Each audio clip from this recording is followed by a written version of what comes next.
6:01. Good morning, live from the Circus Sports at the Mid-Kentucky Downs studio. I'm Justin Hawkins. The NFL head coaching vacancies are now filled. The Cardinals hired Rams offensive coordinator Mike LaFleur and signed him to a 5-year contract, the team announced on Sunday.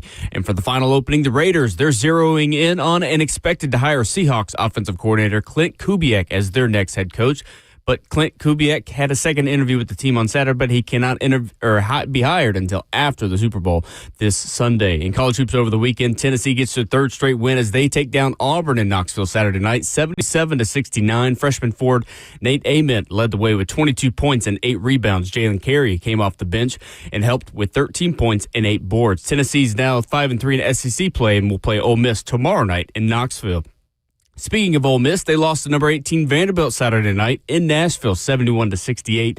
Sophomore guard Tyler Tanner had 24 points. And on the ice, where the Nashville Predators beat the New York Islanders 4-3 on the road Saturday, Philip Forsberg scored twice, and Captain Roman Jokic scored with just 1:14 left to play in the game, giving the Preds the win. The Preds will return home tomorrow night to face the Blues with a 7 p.m. puck drop. For all your foundation repair and waterproofing needs, you got to go to USSTN.com. Breaking news at once, and you're home for the Titans and Vols. This is 104.5 The Zone.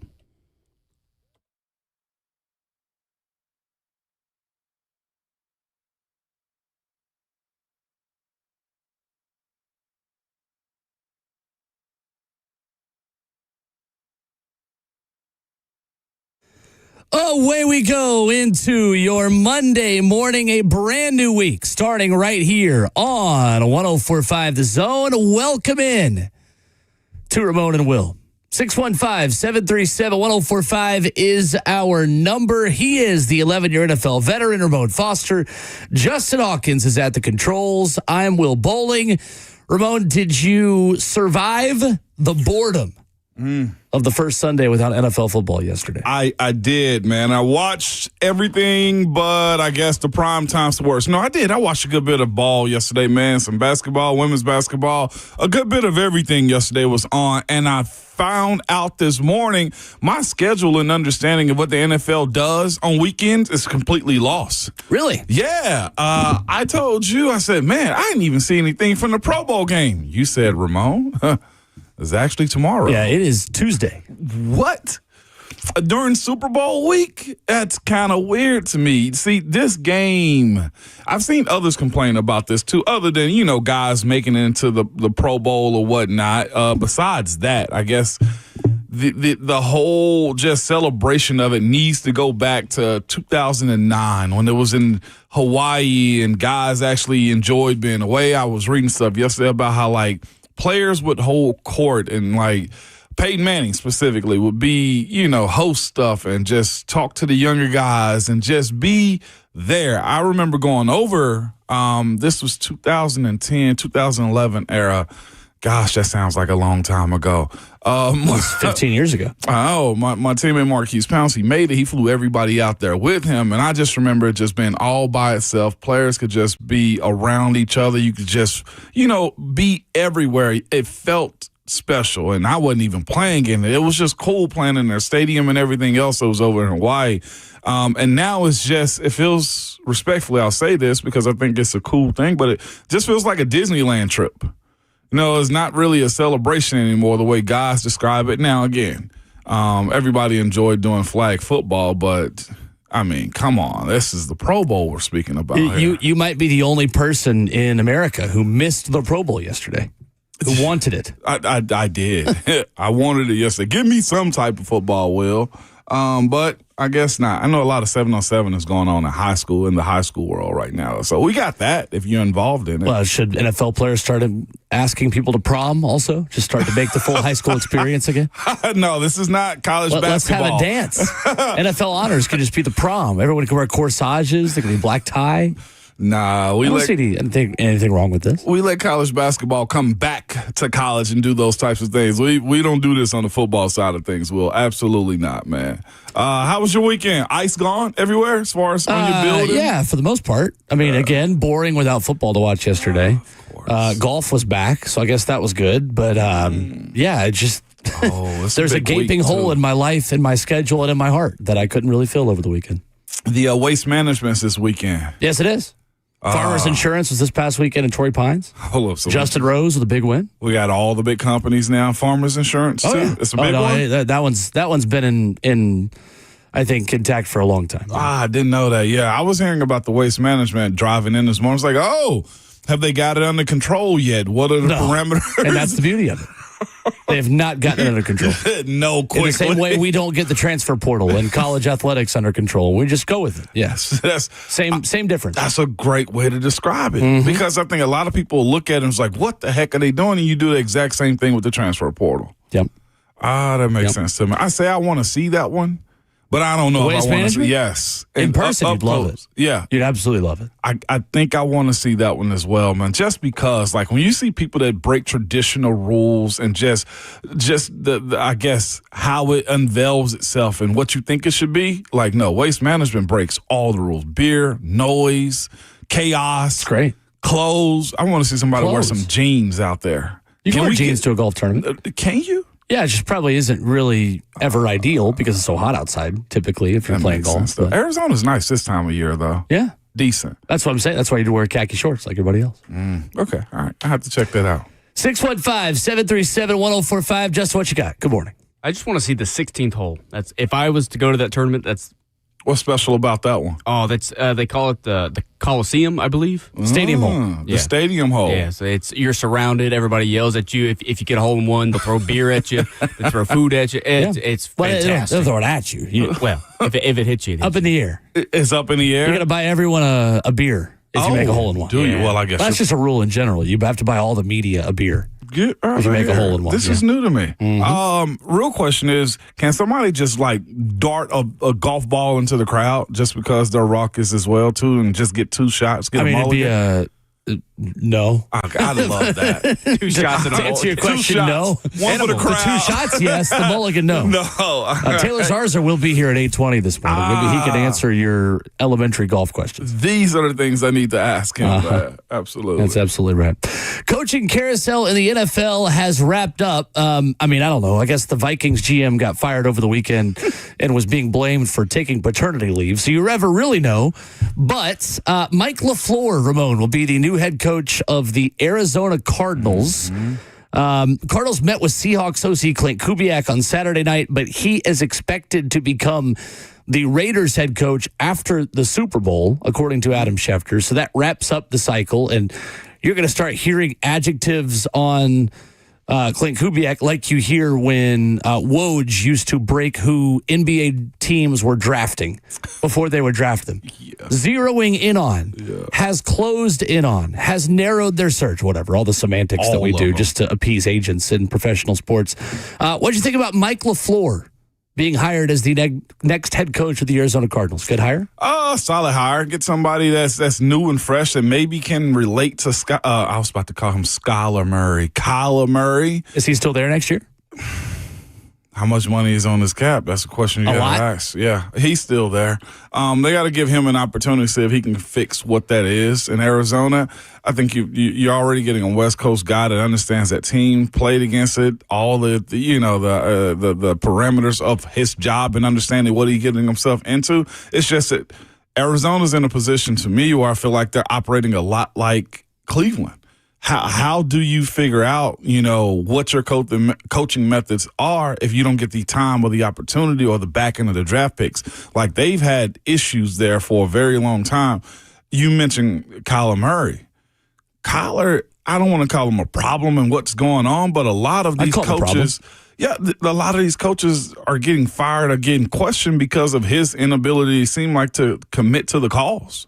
Like, that's the issue that you feel like is always a conversation of, is he gaming too much? Is he serious about the job? Or the other part that, may not be under his control is him getting hurt often. It's hard to operate when your franchise quarterback is out of the lineup, either to his own undoing or his lack of understanding his body after all these years. Maybe he just don't care. I don't know if he doesn't care. I just think he's not built for this. Body-wise. He's not built for longevity as an NFL quarterback. I never thought he was. I thought that playing baseball was always the smarter choice for him. Obviously, it's his choice, not mine. But Mike LaFleur is the 6th straight head coach hired by the Cardinals who does not have permanent NFL head coaching experience. Think about that. They've gone for the same type 6 times in a row of the coordinator who hasn't been a head coach. The problem and the red flag with Mike LaFleur is he only has 2 years of play calling experience in the NFL with Robert Saleh, 2021 and 2022. Now, on the other side of that, there are people in New York who will credit him for making it work with an offense that was torpedoed by both Zach Wilson and Aaron Rodgers. And reports are, again, that Robert Saleh wanted him back in that next season, and Nathaniel Hackett was brought in, and that marriage was forced by owner Woody Johnson. We'll see. I mean, look, I as a rule am more open-minded about these hires than probably I used to be, in a positive way, but also in a negative way. Like in the negative way of, I don't think this is a great hire on paper, but the guy might be the best leader that we've ever seen. Like, I mean, he's not. But, like, you never know, right? Like, you never know how someone's going to get in a building and rise to the occasion. You also never know how someone who appears to be a wonderkin, smart quarterback guru, whisperer, all the things that we say, coordinator, just doesn't know how to lead an organization. We'll see. So with him in the last, 2 or 3 years he's been with the Rams, how much of his success has contributed to a potential Hall of Fame quarterback as well? Like that, I have no idea. But like that's that plays a part. And so like his success is based upon what that offense has done with Matthew Stafford and Sean McVay. And you look at him, he's 38 years old. Like you said, he's never been in this position. Matthew Stafford or Mike LaFleur? Yes. Exactly. Mike LaFleur is 38 years old. Like, the way I viewed that job in Arizona is the same way I viewed this one. I feel like you needed to go get somebody that understood how to be the adult in the room. This is a huge... I don't know if he does. And that's what I'm saying. Yeah. This is a huge task for him when you're looking at what Arizona needs, the division that they're also playing in as well. Like, that's probably the hardest division as far as the NFC West to play in right now. You're asking a first-time head coach to man this. Yep. How does he connect to the defense? What is his reach like? And I know he answered all those questions for Arizona, but I saw in our YouTube chat, somebody said he'll be 3 years and he'll be right back in L.A. after this. Like, Arizona, they clearly didn't have a plan for what they were wanting this team to look like going into the next offseason other than cut bait and start over again. Maybe. I mean, I don't know if they don't have a plan. I might not like the plan. Well, the point of it all to me is this: as far as like suggesting they don't have a plan, they walked into this and they're one of the last hires, and you also go with a first-time head coach. Like, Monty Ossenfort said that at the beginning of their search. Said we are going to be very deliberate. Wow. Mm-hmm. This type of stuff. He did what he said. Yeah, he did. Now, again, to your point, he come from a Sean McVay tree. At this point, that Sean McVay is the one that's been successful behind it. Speaks for itself. It does. He is the 4th Rams OC under Sean McVay, and all 4 of the other ones are currently NFL head coaches. So Matt LaFleur, that doesn't make sense. 5th Rams OC under Sean McVay. The other 4 have head coaching jobs. So Matt LaFleur, 2017, went to the Titans, obviously, in 18, then went to the Green Bay Packers. He didn't have an OC at 18 or 19. Kevin O'Connell with the Vikings, 21. Liam Cohen, Jags, and Mike LaFleur. There you go. So what else 4th? That's a solid trade. Bad writing by ESPN.com. Clint Kubak going to the Raiders. He will be the next head coach of the Raiders. The semantics of following what agents have to say at this point will tell you they are zeroing in on Clint Kubak. He will be their 5th full-time head coach since 2021, Ramon. I'm a little bit higher on this hire. What did you think about it? This makes sense to me. You personally do not fall in their position as a team and not have somebody get poached away in this manner, man. I thought this was legit as far as them going after a guy who offensively has made Sam Darnold look the world. He's commanded that offense. The offense has been physical. They found a way to make Jackson Smith and Jigba that much better. Like, curating a pathway for him to be in a position where he becomes a premier wide receiver in the league is under his regime. Like, that says a lot. Not just that, the Sam Darnold component of it. Not just that. I think the GM in Minnesota getting fired because of the Sam Darnold situation. Kwesi Adolfo-Mensah. Mensah. Yeah. So I'm looking at that situation saying Clint Kubiak making all the things work with that offensive line, which I don't think is the greatest. You look at the dual running back situation that they had before the injury as well, and then that offense is a high compliment to that team in general. Like, they got a defensive head coach, but that offense can hold the ball. They can work down the field. And again, you mentioned Sam Darnold being a part of it. Like, this is a reclamation project of him also helping develop a guy like this. It was going to be necessary. I'm surprised that it took this long as far as the hiring process to get him hired. I actually like this hire a lot. I think it makes sense. I think the Sam Darnold component, it is easier to give a one-to-one correlation to his growth and Clint Kubiak than it is if you had an offensive head coach there. In the same way, Mike LaFleur is a little bit more unproven in what he's done, but one season in Seattle, that's been a trend for Clint Kubiak. We've not seen him have multiple years with any team he's been with. Ramon, this will be his sixth team over his last 6 seasons. Man, so I was talking to somebody about a professional's career doing that while he was playing baseball. They did like 20 years, and they never did more than like 2 years. And the Spartans, like, you don't continually keep a job like that unless you have something special that you're doing. And I think when you look at Clint Kubiak's ability to always be hired and always be wanted in other places, it speaks on his need or team's need of wanting him as far as what they think of him. That's why I think him getting a head coaching job at least settles him and his career and potentially can bring whatever specialty that he has onto his team. Now, again, managing an entire squad is going to be fascinating for a bunch of these coaches this cycle. Who made the best, worst, and most interesting hires in the NFL this coaching cycle? 615-737-1045. We'll tell you next.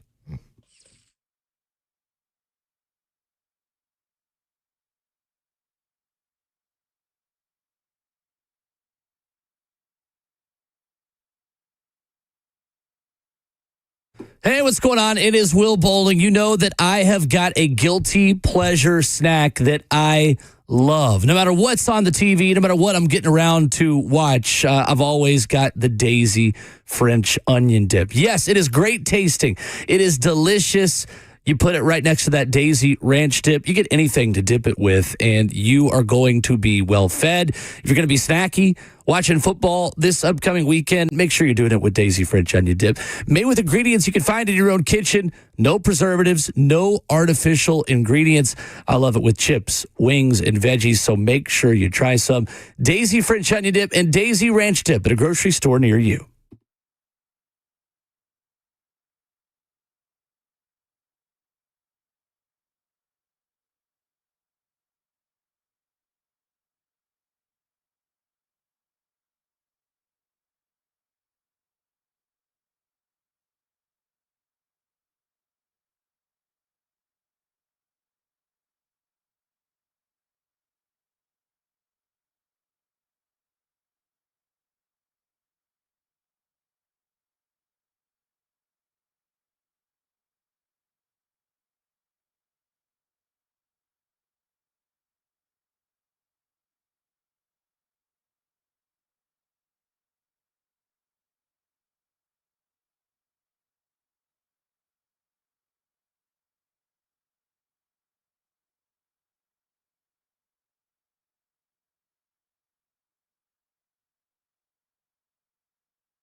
So nobody changed seats because the NFL coaching cycle musical chairs appear to be over. And the final chair, I think, has been sat on.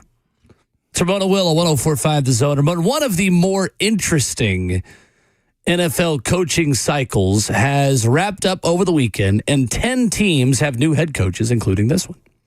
Joe Brady in Buffalo, Mike McCarthy in Pittsburgh, Kevin Stefanski in Atlanta, Jeff Hafley in Miami, Todd Monken in Cleveland, Mike LaFleur in Arizona, Clint Kubiak in Las Vegas, Jesse Minter in Baltimore, Robert Saleh in Tennessee, and John Harbaugh in New York.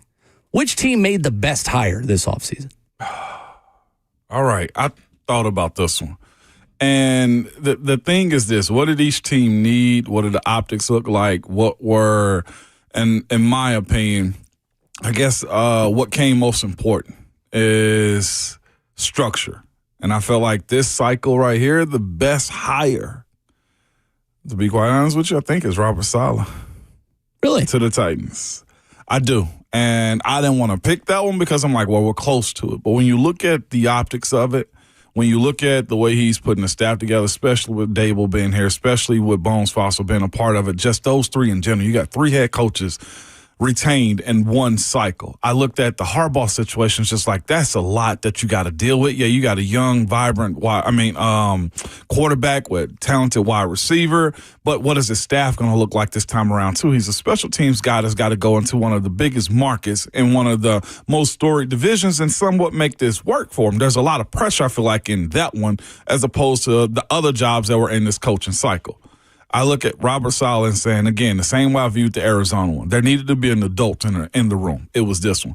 He publicly said he researched this job and wanted this job as well. There is a mutual respect for each one of these parties, the Titans and him wanting this, Brian Dable also wanting this himself. And you know what foundation that Bones Fossil laid down this past year with the special teams component of it. In my personal opinion, it has to be the Titans. I think there's a pathway to being more successful than almost every other job in this one as well, despite the quarterbacks in other places too. Like Jackson Dart still has a lot, but who's going to be his offensive coordinator, right? You look at that situation. Arizona, what is the quarterback going to be able to do there? Miami, what is the quarterback? Like, I feel like you have more answers for what the head coach is going to be asked to do with what Robert Saleh has been hired for with the Tennessee Titans. So you wanted John Harbaugh here as your top choice. Easily. Why then have you changed your mind now on this being a better hire at this point? The way he's assembled Saleh, the staff. That's what we looked at. That's what we looked at with the Harbaugh, right? You knew he'd done it before. You knew he still had some drive in him, but when you have to ask yourself, how or can he develop a young quarterback? And that's, John Harbaugh. And we don't know that. Like, Lamar's turned into who he is, but there's a lot of talent behind Lamar, too. Jackson Dart or Cam Ward, to me, I feel like, as it stands right now, don't have Lamar Jackson talent. They don't have the legs. They don't have, what he came into the league with, per se, as far as the excitement factor. Like Jackson Dart does. Cam got the arm talent and the wiggle behind it, but I think Lamar was just such a big X factor with how that team was built up defensively that it catapulted him in a way that Baltimore never had a lag in his transition or their transition from Joe Flacco to Lamar Jackson. That defense was very much supported. Now, watching what Harbaugh does and his staff, good bit of his staff is reportedly going to Cleveland with Todd Monken. Like, he's run into issues with setting his staff up. So for me, that's become a little bit of an issue with saying it was John Harbaugh. Was he the white whale? Absolutely. But as far as fits, I think this fit for the Titans and Robert Saleh matches more than almost anybody else's hire. 615-737-1045 for your reaction or in the F&M Bank chat, Facebook Live, YouTube, Twitter, or Twitch. I think people that will push back to that opinion will say, well, how could you pick a head coach who's had a stint already filled with losing seasons and say he is a better fit than a coach who in 18 years only has 3 losing seasons? I think it's easier to correct your terrible wrongs than it is trying to figure out how did it go wrong. With Harbaugh, I say this about him. Has it ever been catastrophically bad for him? No. And it was for Robert Saleh at the end. But again, you can't totally put that on Robert Saleh. You can't, and that's my point of it all as well, too. Like, there's a lot of power that's going to John Harbaugh in the New York market with what he's going to be asked to do with, facilitating success for that offense, which Baltimore hadn't really had a very successful offense in general. When you look at, like, has the offense been good? Has Lamar Lamar's been special. But like bringing that, but he doesn't have Lamar right now. Number one, he's got a young quarterback, he's got a young running back, he's got a young wide receiver, and the offensive line has got to somewhat figure it out as well. Are they just gonna? And he's also losing his offensive coordinator on top of this too. They were the number one scoring offense in the NFL last year with Lamar. In 2024. Yeah, right. But, like, you can't say the offense hasn't been special. Well, it's been special with a special quarterback. Exactly. If you want to say, that's what I'm if you want to say it's it special because of Lamar, that's a different statement. But the statement, the offense hasn't been special, I don't think tells the full story. So it's special because of Lamar. Okay. That's the way I will look at that fair. one. So totally fair. I don't view Jackson Dart as being in the same conversation as Lamar Jackson as it stands, and that's going to be, to me, the biggest task that he's going to be asked to deliver upon. Is what can you get out of Jackson Dart? Sure. And I don't know if we can transplant the Lamar style of offense or that success to New York in 1 or 2 years. Yeah. There's a lot of pressure in that. I see what you mean. Yeah. I see what you mean. I would still say Harbaugh simply because I know what his floor is. Yeah, he got fired for that floor in Baltimore, but it took 18 years, right? That's true. And while I do think there are coaches, including the one here, that could have higher ceilings than John Harbaugh, I think the consistency of what he displayed in Baltimore over nearly 2 decades speaks for itself. That being said, it is good news for the Titans that I think you laid out a legitimate argument. And along with many other teams, you can lay out legitimate arguments for 4 or 5 teams at least making the best hires of this cycle. To me, it would be between Harbaugh, Kevin Stefanski, who I think is a good offensive mind, who has a great defensive coordinator in Jeff Ulbrich. Again, by your same criteria of who do you have around him, who's on your staff. Absolutely. I think Jeff Ulbrich is a proven defensive coordinator that Robert Saleh obviously worked with in New York, who was a part of those really good defenses. I just don't know how good Matt Ryan is as the highest-ranking football executive. You have a first-time general manager in Ian Cunningham, who's not the highest-ranking football executive. How does that work? Jeff Hafley is a good defensive mind, but without Micah Parsons, his defenses in Green Bay, or his defense, singular, in Green Bay, like totally fell apart. He only has 2 years as a play caller as well in the NFL. I like Jesse Minter a lot. Yeah. But again, how much of a departure is he from the regime that they just got rid of? And then also, he's got a 29-year-old offensive coordinator in Declan Doyle on that side of the ball, and you're going to do the first-time head coach thing and the first-time play caller thing in the NFL. Talented coach, red flag for me. We'll see. You can overcome it, but I have nothing to go off of with Jesse Minter other than the fact that he's inherited a good thing, but he's got really an unproven commodity on the other side of the ball that he doesn't coach. So I kind of reluctantly, Ramon, say it's John Harbaugh is the best hire, but I think there are a lot of coaches and a lot of situations here that have yellow and red flags that I just have no idea how they're going to do this time around. I don't either. So the categories this topic was, I thought, best, worst, and most interesting. So yeah, I had Minter as one of my interesting hires. He's not the most interesting to me in this one. Since you brought him up, the most interesting to me is Mike McCarthy in Pittsburgh. Certainly to you as an 11-year NFL veteran of the Pittsburgh Steelers. Makes sense. but again, I didn't want to pick it because of that. I picked it because right, of course. I look at the scenarios of going from one to the next. Like you got a hometown guy, right? And Mike McCarthy is going back home to coach this team. You picked the same type. You picked the same type. And here's what's most fascinating about it. And I know it don't matter because coaches in their world, they interweave and they go from city to city or whatever, right? But you also hired the coach that beat you in the Super Bowl to be your head coach. You also are asking him to bring back the quarterback that beat you in the same Super Bowl to be your quarterback for the future. The reason I say that is interesting because I thought this was probably for any team with where they are as far as age and the roster and everything entangled in it, that this was the opportunity to go Jesse Minter age, right? To go younger, to go with the growth and not with the old guy just so you can sustain winning.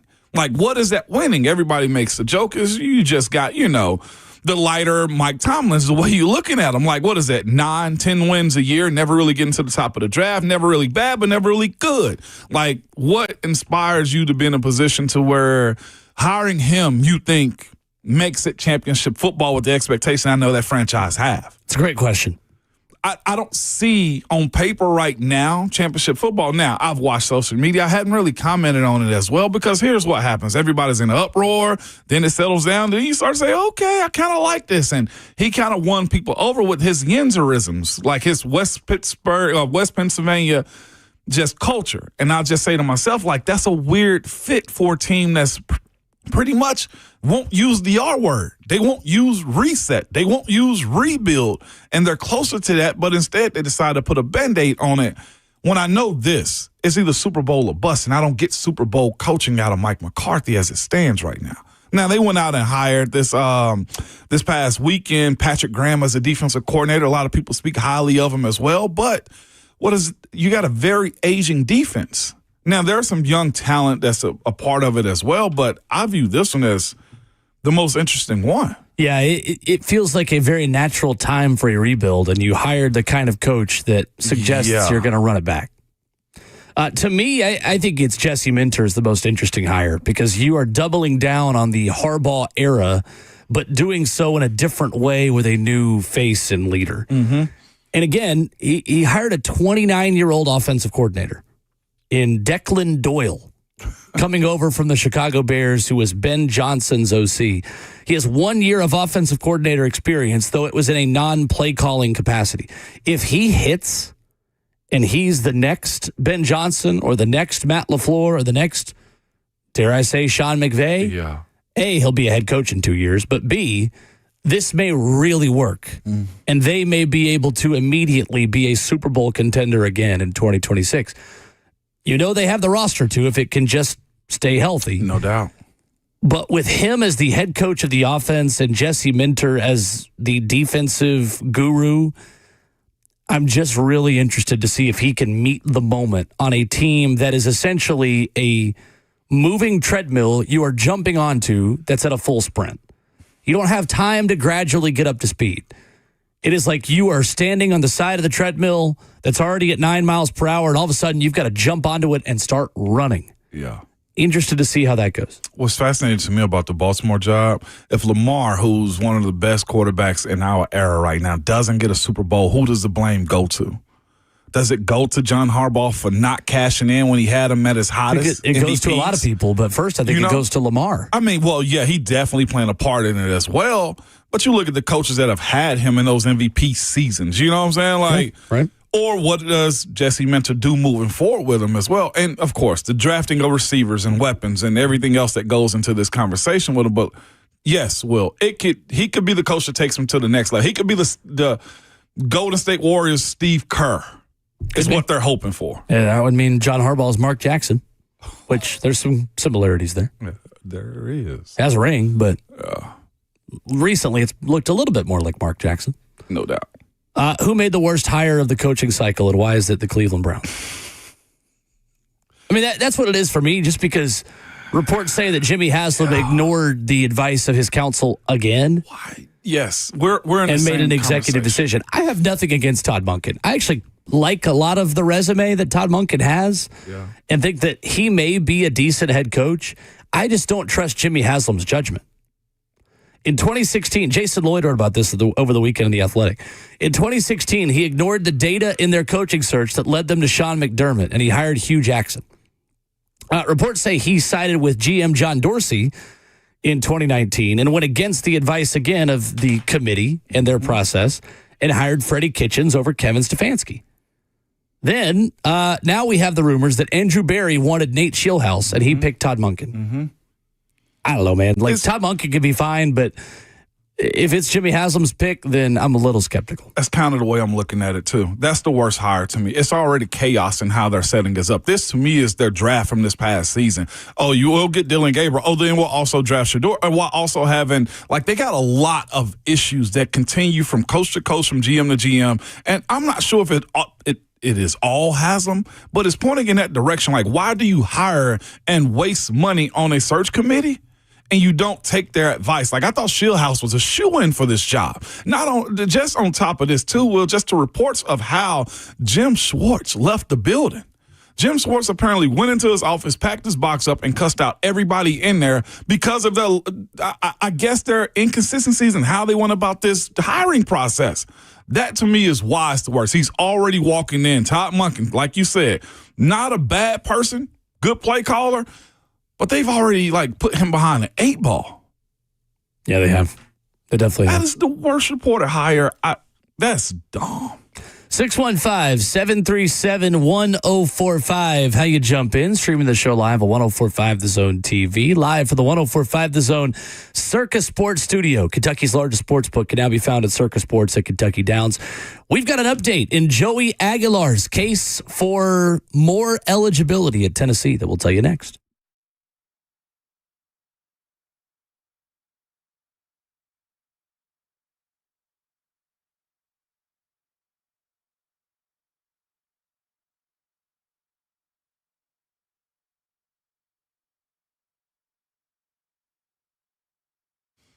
What comes to mind when you think of home? Maybe it's the meals around the kitchen table, movie nights on the couch, or the feeling of walking through the door and knowing you're safe. Home is where life happens, and at the center of it all is your home's foundation. At USS, they understand how important that foundation is to your life and how much trust it takes when you need help protecting it. January was a wet month, man, and we've seen this already. So when water starts showing up where it doesn't belong, in your basement or crawl space, it can quickly become a serious problem. And figuring out where the water is coming from, well, that can also be a nightmare. It can come from poor drainage, small cracks in your foundation walls, or even a hidden plumbing leak. But the USS team of experts will find out why your basement or crawl space is wet, then create a customized plan to fix it the right way and with a lifetime warranty.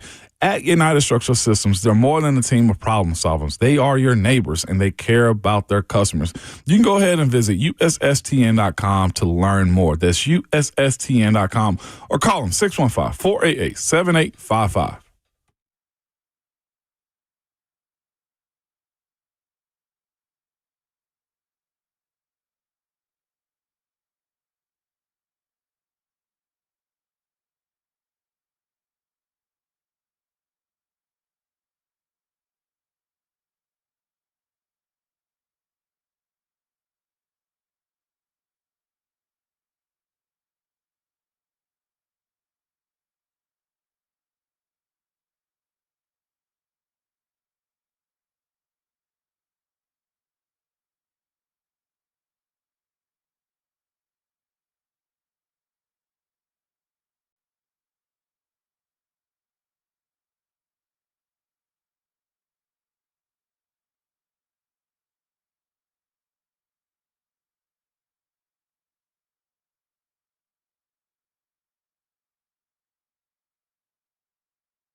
Ramona Will at 1045 The Zone, wrapping up our number one. Follow us on Twitter at Ramon and Will.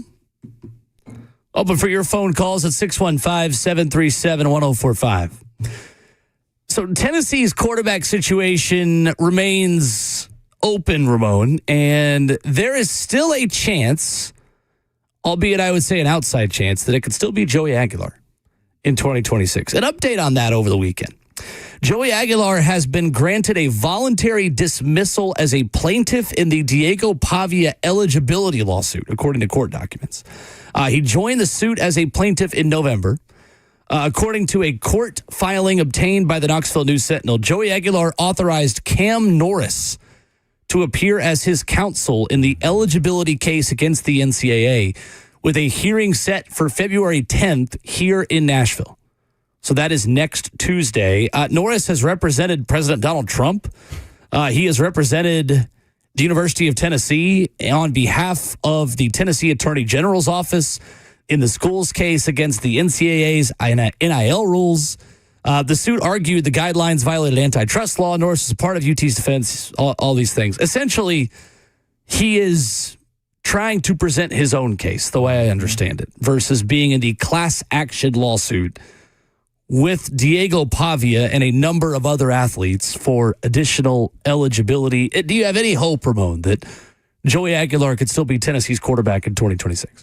Yes, I do, just a little bit, just on the basis of you knowing what Joey is. And most quarterbacks in Heupel's system, the second year, seem to flourish a good bit, although I'm very much, Team George McIntyre. I'm trying to watch him grow and develop himself. But here's the thing. I think him separating himself is probably more advantageous for him based upon the fact that, Diego Pavia is already at the Senior Bowl. There's not much of an argument by you boxing yourself in with him. I think that's kind of, working against you. This last ditch right here, by him playing at Diablo Valley Community College, I honestly thought you should get that year back in general. We're talking about a community college, not even just a lower level Division I school.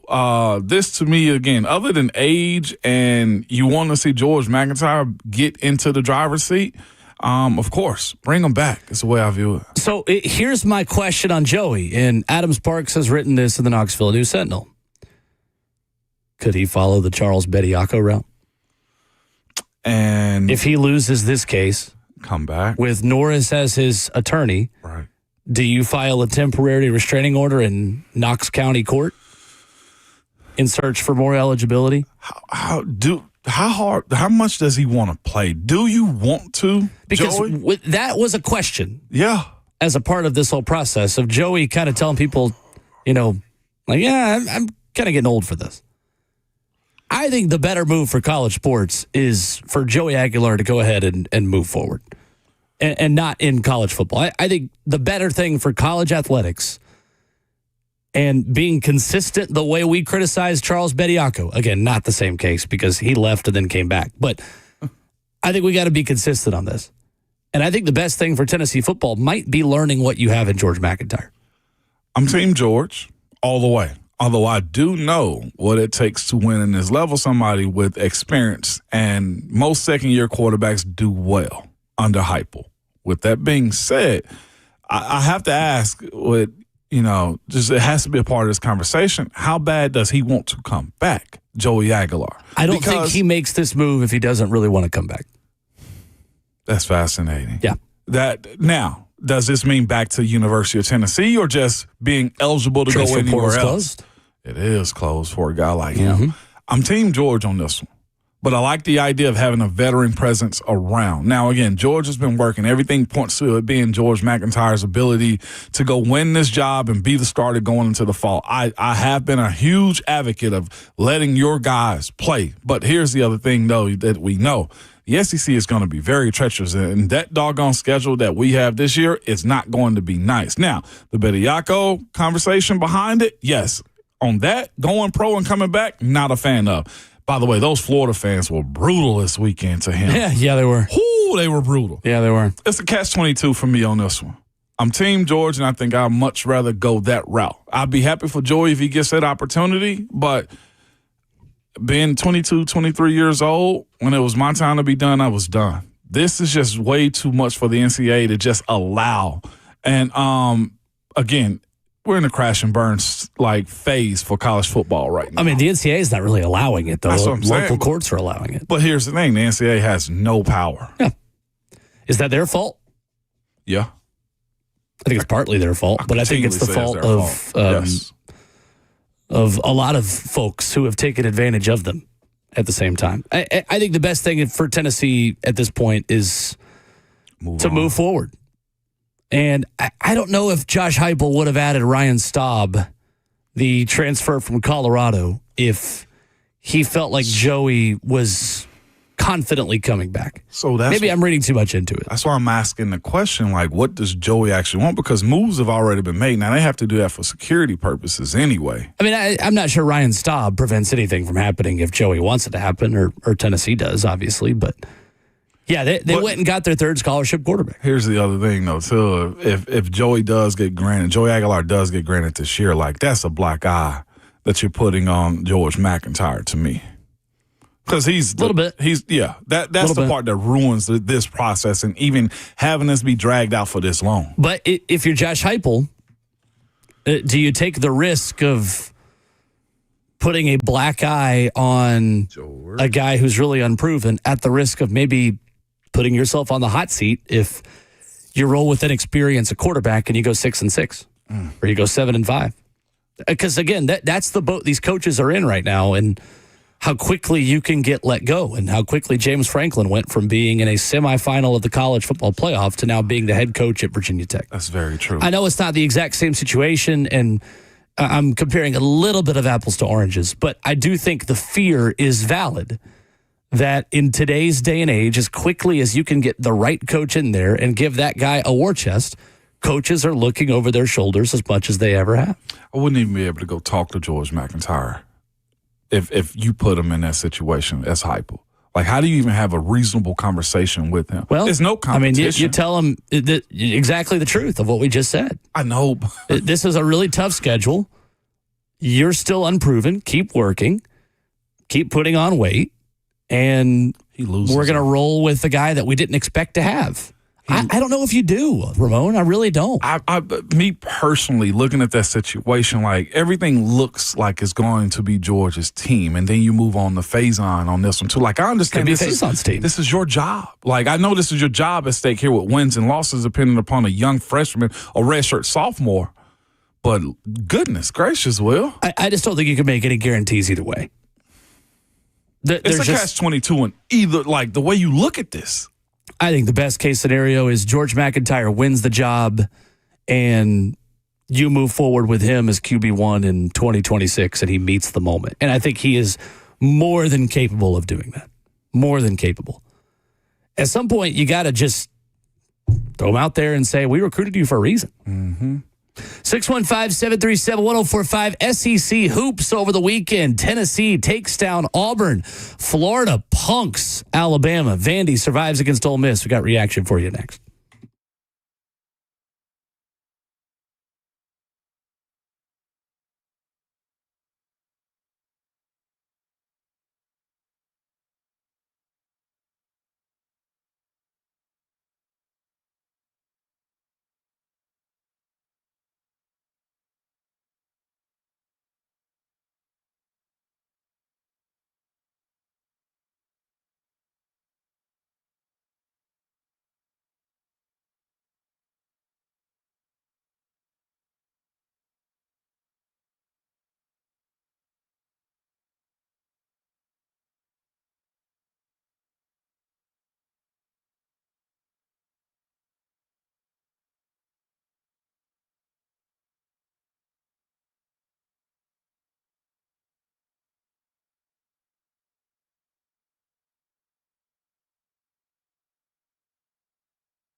7:02, good morning, live from the Circus Sports at the Mint Kentucky Downs studio. I'm Justin Hawkins. The NFL head coaching vacancies are filled. The Cardinals are hiring Rams offensive coordinator Mike LaFleur and signed him to a 5-year contract that team announced on Sunday. For the final opening, the Raiders, they're zeroing in on an expected to hire Seahawks offensive coordinator Clint Kubak as their next head coach. Kubak had a second interview with the team on Saturday, but he cannot be hired until after the Super Bowl this Sunday. In college hoops over the weekend, Tennessee, they get their third straight win in SEC play as they beat Auburn in Knoxville Saturday night, 77-69. Freshman forward Nate Ament led the way with 22 points and 8 rebounds. Meanwhile, off the bench, Jalen Carey helped with 13 points and 8 boards. Tennessee is now 5-3 at SEC play and will play Ole Miss tomorrow night in Knoxville. Speaking of Ole Miss, they lost to number 18 Vanderbilt Saturday night in Nashville, 71-68. Sophomore guard Tyler Tanner had 24 points. And on the ice, where the Nashville Predators beat the New York Islanders Saturday night, 4-3 on the road. Philip Forsberg scored twice, and captain Roman Josi scored with just 1:14 left to play in the game, giving the Preds the win. The Preds will return home tomorrow night to face the St. Louis Blues with a 7 p.m. puck drop.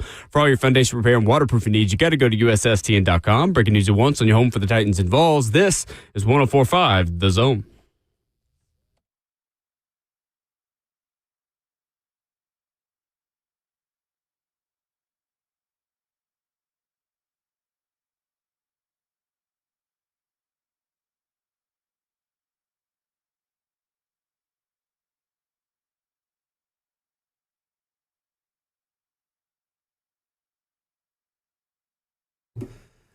Hour number 2, getting started on your Monday morning edition of Ramon and Will. Glad you're with us. Happy Monday. As we start off a brand new week, 615-737-1045 is our number. After a boring weekend of no NFL football, Ramon, we are back at it beginning Super Bowl week. And the usual time where it kind of sets in that this time next week, we won't have football until August. Really, September. And Unless you like the UFL. And I don't. So we will not have football until August and really September. the UFL? Yeah. Any other questions? I tried to watch it. I just It's have not fun. y'all tried to watch it? Not Keyword really. there, I have. Not really. I've tried. And, I like enough other sports to where I just fill my off season with those. and that's kind of just where it's at. Like I'm good. I'm going to get deep into tennis, women's basketball, Tennis. even more so. I love Did you watch tennis. yesterday? I did not watch it, but I kept up with it for How the can you most be part. deep into tennis? You're not watching Because Alcaraz Djokovic. I was just watching stuff I wanted to see on days that I had a free-ish day. So that's my issue, too, is I'm trying not to be sports dominated in my house all the time. I'm with you. If that makes sense. Like, I watched the Lady Vols game a little bit yesterday, and I watched, it was at Texas, Oklahoma. I watched the Florida game as well, and I was just like, all right, I can do this all day long. I need some human thinking, like I need that instead of just sports and back and forth up and agree. down the court. So I feel that. I kind of switched to non-sports stuff at about like 4 o'clock yesterday. So Yeah, this is where hockey and soccer really ramp up for me. yeah.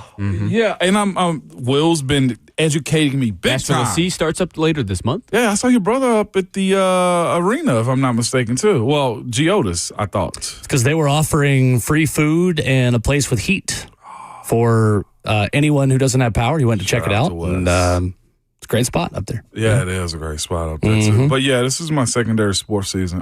Golf, you said, is teeing off as well. That's Even right. More so, too. So then my that's kids' right. baseball schedule about to get wild as well, too. So That's true all the time. yeah, it's true all the time. Tennessee 77, Auburn 69. The Vols get a third straight win and improve to 5-3 in the SEC. Behind 22 points from Nate Ament, Jalen Carey had 11 of his 13 in the first half. And Ramon, they learned how to win without Jacoby Gillespie, who only had 11 points in this game thanks to more SEC basketball officiating where the rules changed at halftime. This happens way too much, where Tennessee has 7 fouls in the first 20 minutes and then had 6 before the first TV timeout of the second half. Not all on the refs, but I don't understand for the life of me how the rules change at halftime every single week in college basketball. Not the main story of this game, though. Ramon, how significant is the fact that Tennessee won without Jacoby Gillespie really leading the way. I want to throw Akpara in there as well. Yeah. Without him, too. Absolutely right. I thought it was unique that they needed to find that, too, because here's the thing, too. It came from different avenues. You mentioned Adam Matt being a part of it, too, but you're getting double digits from Dwayne Brown.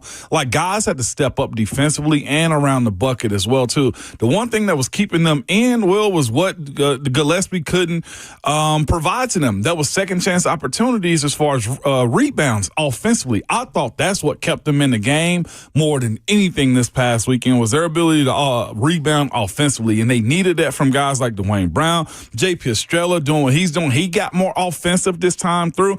I'll say this, he was strategic in his scoring. That little baby hook shot that he has where he get aggressive and want to go really at solid. it. Absolutely what you were looking for, man. And again, when they can slow it down and go in the post to a guy like Jalen Carey, I think that is, again, when Jacoby Gillespie is not the guy that's providing points for you, those guys in the paint got to hold their own. And I thought all three did, especially without Akpara not being out there. Dwayne Brown being a part of it, J.P. Estrella, and also Jalen Carey. They found other ways to go get points, and it was in the paint. 12th time this season that Nate Ament had 17 or more points, including the 6th game in a row. At this point, this is just who Nate Ament is. Yeah. It is not him putting it together. He has put it together. And at this point, you know what he's getting you night in and night out. Free throws were better. They were better. In this game, coming into the game, Tennessee shot 68% from the line. It's been an issue all season. They were 25 of 31 and 16 of 18 in the second half. The 25 made free throws for Tennessee is the third highest in a game this season, the second highest in a regulation game. You want to know what's awesome about that, too, is watching Nate Ament. You mentioned the free throws. He had 15 attempts at them, 12 for 15 on the day.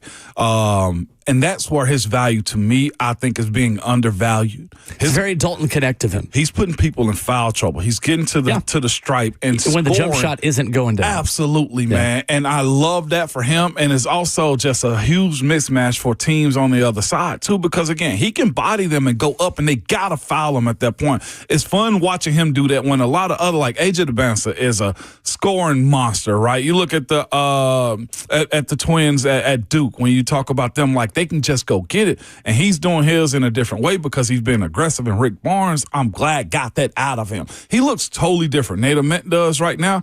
Boozer's the twin that's at Duke right now. But, yeah, that to me is phenomenal to watch him be aggressive around the rim like that. Tennessee has logged double-digit offensive rebounds in 20 of 21 games this year, with 15-plus 13 times this year. 18-plus 5 times, 20-plus 4 times. They were dominant again on the offensive glass. When Tennessee can rebound their misses, they're really hard to beat. Really hard to beat. It's the teams like Florida that can match their physicality in their front line that are giving them problems. Yeah. Florida, who outscored Bama in the paint 72-26 yesterday. 100-77. The Gators over Alabama. 72 paint points.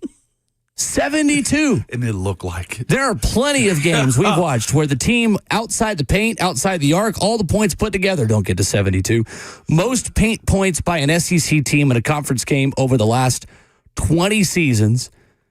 Alex Condon and Thomas Houck combined for 47. Center Ruben Chinyelu had another double-double. Boogie Flan nearly had a triple-double. Ramon, there's no question who the best team of the SEC is right now. It is Florida again. And what's crazy, they're only ranked 19th. And they will be a lot higher than that when the new AP poll comes out. Do you hear me? That team right there. I think they're top 10. They got perimeter shooting. They can go to the paint and just body you. Like we're watching right now. What's the young fella? Bediako.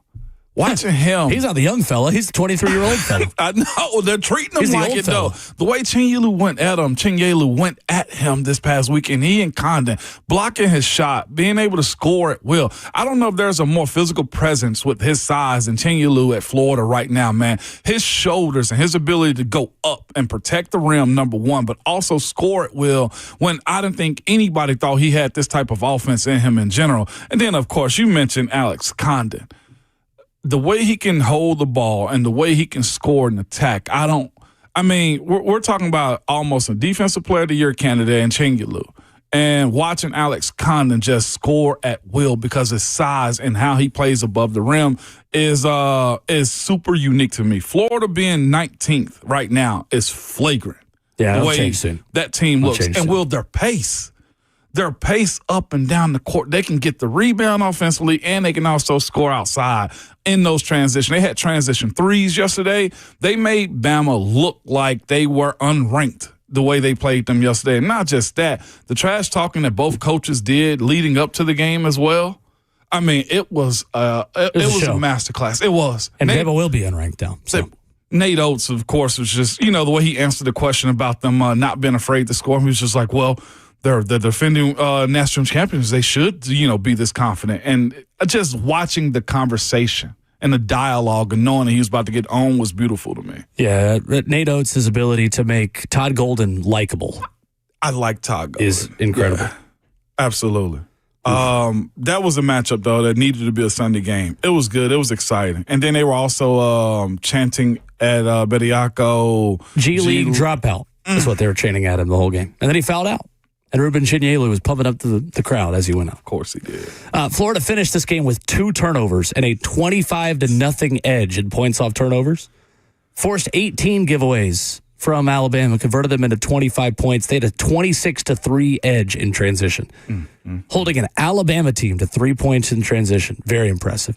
Vandy survives against Ole Miss, 71-68. The Commodores plagued by something have not really been an issue this season: turnovers.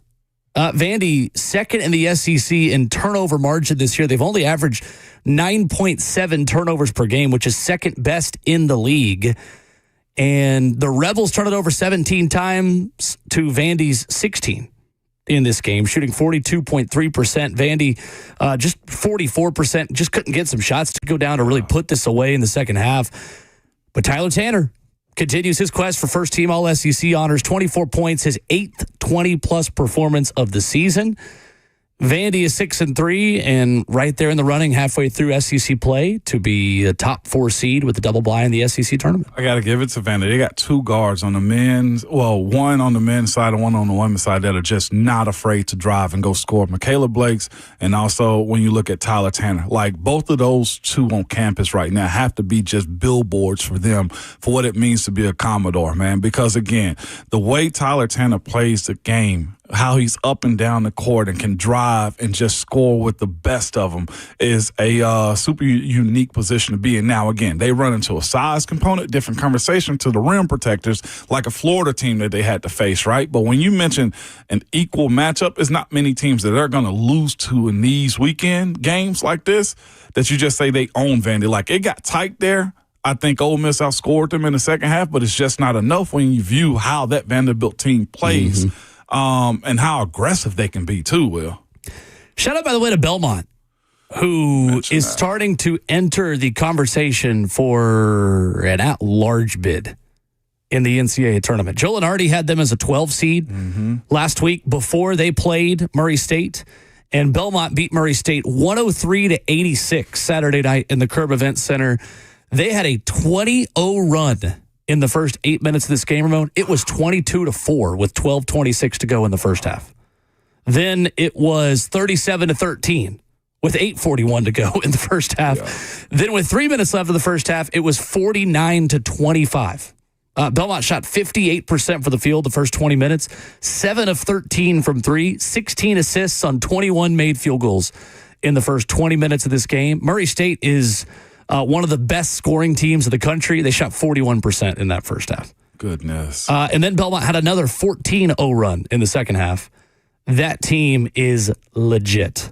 And they didn't have Nick McClain or Sam Moore in this game either. So watch out for them in tournament time. It is time to pay attention to what the Belmont Bruins are doing. And seriously, they will guarantee themselves a spot, obviously, with a Missouri Valley Conference tournament championship, and they've not been healthy really for a lot of Missouri Valley play, but they are starting to enter the conversation for an at-large bid the way they're playing right now if they keep on like that. Also want to add, so I turned on the A&M Georgia game as well this weekend. When I turned it on, it was 22-2. Buckyball is very fun. But it's wild, though, because I'm thinking to myself, Georgia played us into overtime. Like, how the heck you go down 22-2 in the first half? starting the game Buckyball off. comes at you fast. Nuts, If you had not man. watched Texas A&M play, it is the closest men's basketball equivalent to Kim Caldwell's style in women's basketball. Insane, but then it hits his lulls, and then you're wondering where Full they court at. press. They take 33s a game. They'll use line shifts in hockey. They'll sub you in and out quickly. Yeah, it's intense, and It it's is. working right now for Bucky McMillan and Texas A&M. Didn't want to overshadow that, but of course, shout out again to Belmont and what they did this past weekend as well, man. Absolutely. Coach Casey Alexander. Coming up, there's one shift that Robert Saleh has already made, and learning from what didn't work in New York to what he hopes works in Tennessee, showing growth already. Let's talk about that coming up next.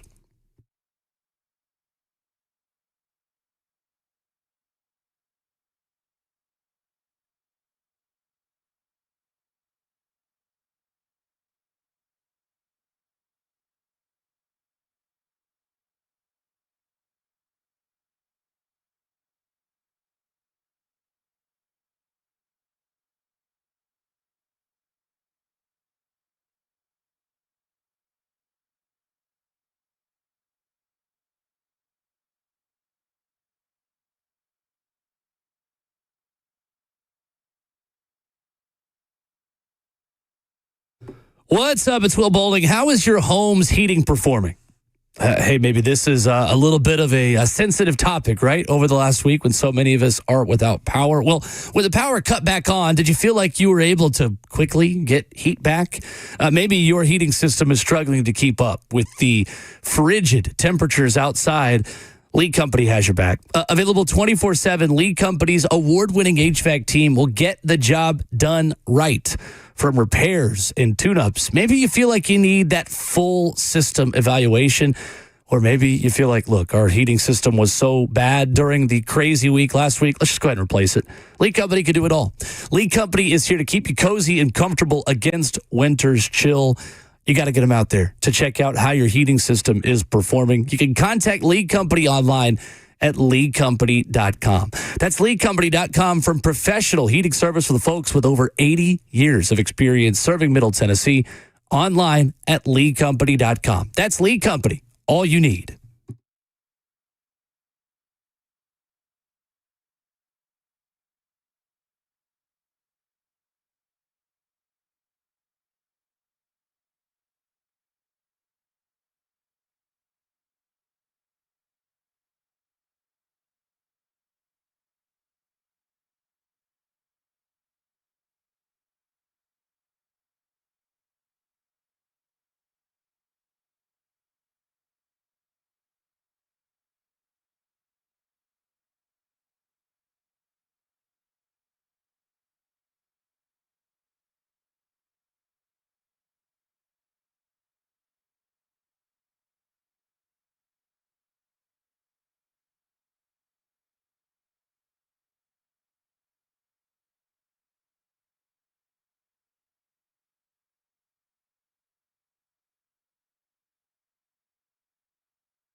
So the biggest question that Robert Saleh was asked last week in a couple different ways is a very valid one. What did you learn from your first stint as a head coach, and what didn't work that you're going to change this time?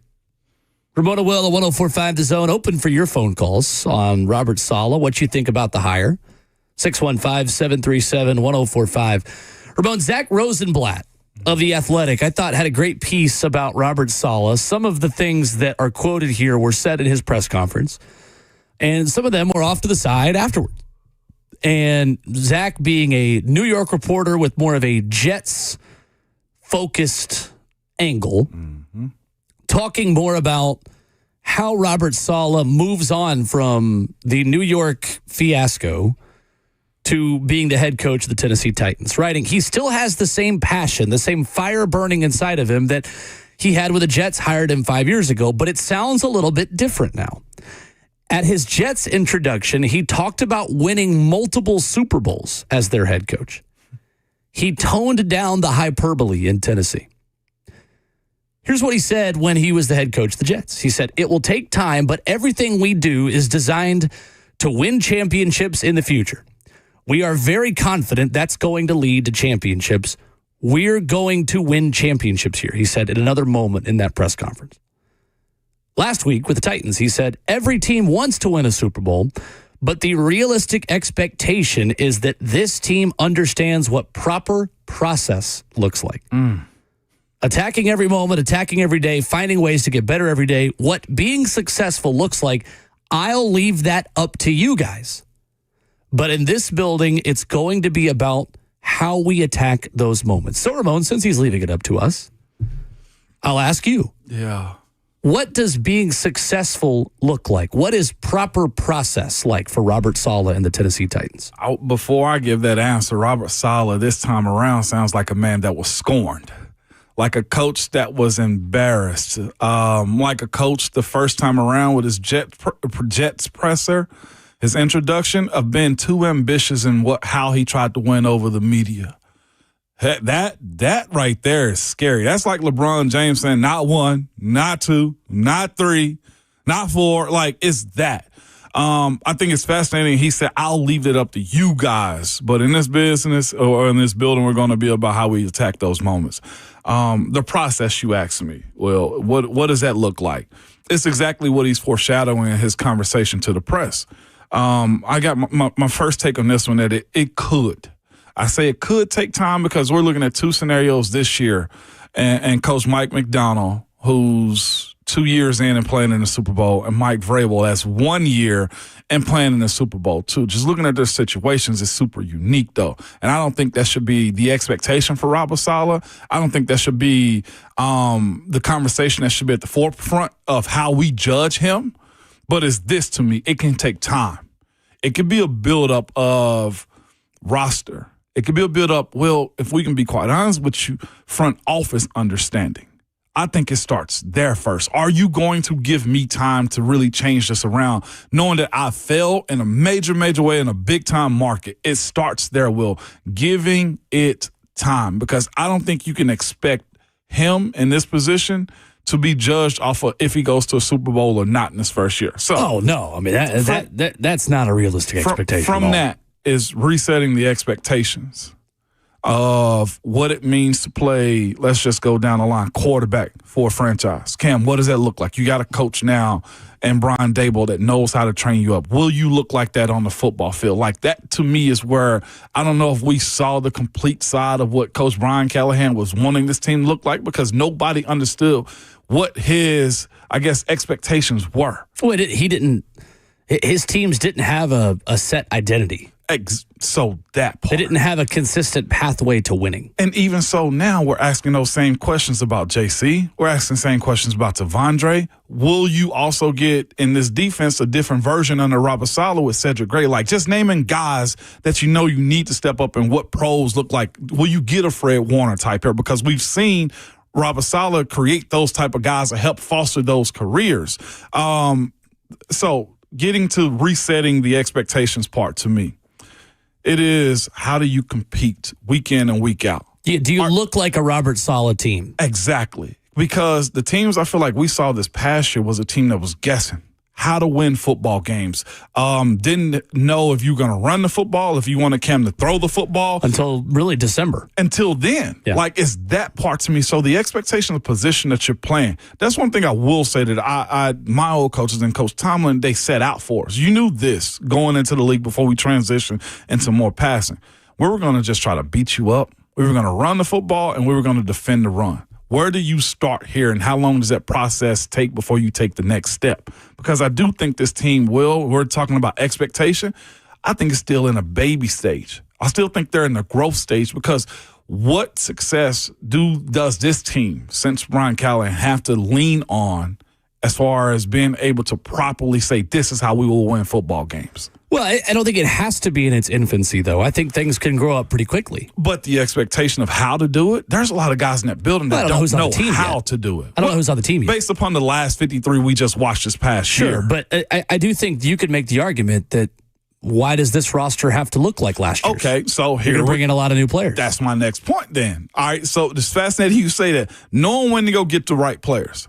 Now, looking at Seattle's situation, they knew they had to go get a quarterback. They went and got Sam. They also went and got Sam Darnold. Yeah, Sam Darnold. They went out and also got Rashid Shaheed also. Rashid Shaheed on the NFL trade deadline, yeah. Just thinking about the certain players that you have to go get to make it work for you. In the first round last year, they went and got a D tackle out of Texas, because why? In that defense, he needs a guy that's able to go side to side. What was his name? Byron Murphy. They needed a quick twitch defensive tackle, and they went and got him and benefited from it as well. They also poured into the offensive line again this year with Gray Zabel, right? Knowing which players you have to go get to make your team work for you. That's the part, to me, Will, I think that's been a little bit quick to pull the trigger on, as far as saying this guy will work and this guy won't work, right? As of late, when you mention to me, all right, what if you do have to go get another offensive lineman this year in the draft? Do you trust that process with Robert Saleh to say, yes, this is how I want to build my team up? Because where he comes from in San Francisco, they have a strong offensive line. They were looking like they were having a strong defensive line as well. And you got to be okay with what this process is going to look like. And the last part for me, I think, is the most important, with what success looks like for Robert Saleh and this franchise. I've been trying to push this as much as I possibly can, but letting the football speak for everything else. If the football is good and the process of how you are presenting yourself on game day, as far as the game plan, how you play, like he said, they're going to trash talk you. They're going to be physical. They want you to feel them through the TV. That's what he said.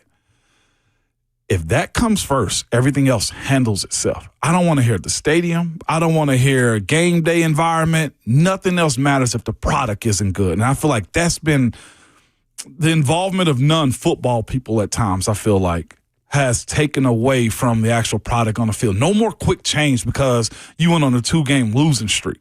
Like, this is just a part of the process. That's why I say first, resetting expectations of how you rebuild this thing up. Now, if they hit in free agency in the draft, that speeds it up a little bit more. But you also still have to temper that, because we've gone through this before where you felt like you hit home runs with Calvin and L'Jarius Sneed and everybody else. Like, no. The same way Robert Saleh said, I'll let you guys to pick what success looked like. I think the expectation of what we expect it to look like as well needs to come down a little bit more and let the game take care of itself if you trust him as a head coach. Yeah, I mean, when the Titans go out and spend $100 million on a free agent this offseason, because they're probably going to, don't immediately crown that person as a high-impact player. No. Absolutely. Let's wait and see. Yes. And let's wait and see if all the parts can come together in a way that forms a better football team versus a collection of players that looks better on paper. I don't care about on paper, and nor do they in that building. I do think one thing that's interesting, though, to this point about the process and what it looks like is, what does the personality of Robert Saleh look like as the bullets are flying compared to New York? I think that's an interesting thing to follow here. After a loss in 2023, a reporter asked Robert Saleh why he wasn't showing more emotion. And his response was, do you want me to throw the podium on the floor? That's so dumb. He used to say, as Zach Rosenblatt writes at The Athletic over the weekend, said, he used to say that in New York, anytime you lose, it feels like the apocalypse. And anytime you win, you're going to the Super Bowl. Salah was asked about how better suited he is to handle negativity and handle the pressure and the emotion and all those things. He told Zach Rosenblatt, told The Athletic, he said, a lot more. It was a tremendous learning experience because at the end of the day, it's not personal. Everyone has a job to do. The biggest learning lesson is that winning or losing will write the story, and there's nothing you can do to control it. Went on to say, talking about being a head coach again and wanting to get back to that highest level, saying, there are only 32 of these jobs in the entire world, and to do it in New York on the biggest stage with one of the most passionate fan bases in the entire league, I am as lucky as it gets, he says. I still talk to some Jet staffers, the people at One Jets Drive. The people are such great people, and I'm so incredibly grateful for that experience. I am fascinated to see if calling plays changes the dynamic and emotion of Robert Saleh on the sideline. He seems to think that it will. Let's see. And let's see what that means. Is that a better thing, that Robert Saleh is more the defensive coordinator that is running up and down the sidelines and jumping up and down and fist bumping his guys and beating them on the chest, versus the one that was seen often in New York as more emotionless, more stoic, more, to his own words, the red flag and timeout guy? What does that mean for this team and for his success as a head coach? I don't know yet, but I think we're going to find out. But it's clear to me, in hearing him speak about, just being a spectator on the sideline, the control component of what he's asking his guys to do, he can speak about that instead of stepping on top of his coaches and trying to impede upon what he's asking them to call on game day. Like, I've seen that be a part of it too. Like, hey, from the defensive coordinator to the head coach, hey, let me just call my plays, where you have him now in a position to where most coaches will, and you know this as well, they want control. If he know exactly what he's calling and he trusts himself more than almost anybody else, I think that lends itself to success. And the other part of it, too, for me is this. For him to leave New York and go back to San Francisco, and that defense that had the success that he had this year, proves his concept right, is that he is a better play caller than probably most people in the NFL when it comes to defense. Agreed. So why not trust yourself in that moment? Now, to your point about him being able to celebrate the offense or predict when the offense is going to have a 3 and out and what's his next series going to look like defensively, that's where he has to also be in tune to what Brian Dable is doing, what he's asking special teams. And that's the question, because I have no doubt he can call plays on defense. But when you are calling plays, yet your voice is needed in the headset to decide on 4th and 2 from your own 45, are you going or are you kicking? Or does Brian Dable have the ultimate say? Like, that dynamic between two people that still haven't worked together before, it's not necessarily a problem. I just think it's something that's got to be answered and something that we don't know the outcome of yet. We don't. But here's the thing, though, that how much grace is going to be given to a guy who's trying to change the expectation here in the city to figure that out? I think he brings in more respect. Respectfully, I say this, than Brian Callahan does, to allow him to grow in those moments. Because at the end of the day, to me, I think the defense is going to answer more so than anything that Brian Callahan did here, to where if he is learning on the job on how to figure out how his offense and special teams coincide with his defense, I think it'll be given grace there, Will, in my personal opinion. Yeah, he is afforded the same benefit of the doubt that Brian Callahan started with. Yeah. Yeah. Yeah. Oh, 100%. You think so? Yeah. New head coaches get benefits of the doubt day one. Brian Callahan, unfortunately, just kind of threw that away pretty quickly. Yeah, he did. We were having really positive discussions about staff, about quarterback development, about Will Levis. Like, vibes were good at this time a couple of years ago. Yeah. Now, they soured quickly. I do think the difference, though, to your point, is that Robert Saleh has been a play caller in the NFL. Right. Brian Callahan did not even have that level of experience. We didn't care about it at the time. We were willing to we were willing to give him the benefit of the doubt and give him a chance. Right. Everyone gets a chance when they get hired, but yeah, Robert Saleh has more baked-in play-calling, high-level decision-making experience the second he walked in that building than Brian Callahan did when he walked in day one. Yes. That's the difference. So to go back to the it can take time or it might not part of what I had written down as well. that goes into me watching, or all of us watching, Mike Berganzi and him work together as well. Because they're working together for the first time too. Yeah. Who are they bringing in? How many yeses will Robert Saleh get as far as the type of players that he want this free agency? Because to your point, they might have to pay a $100 million guy this offseason. Where does that come from? Is that offense or defense as well? Probably both. I mean, you got enough money to pay a lot of guys this offseason. You got the most cap space in the NFL. Wow. Time to go spend it.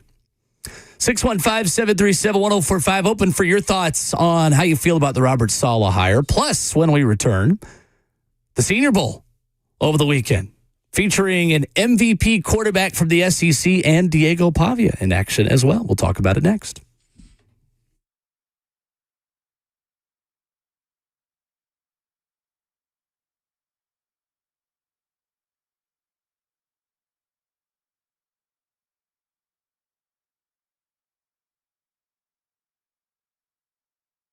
Listen, moving in Middle Tennessee is a big challenge, and there are a few things in life more stressful than moving.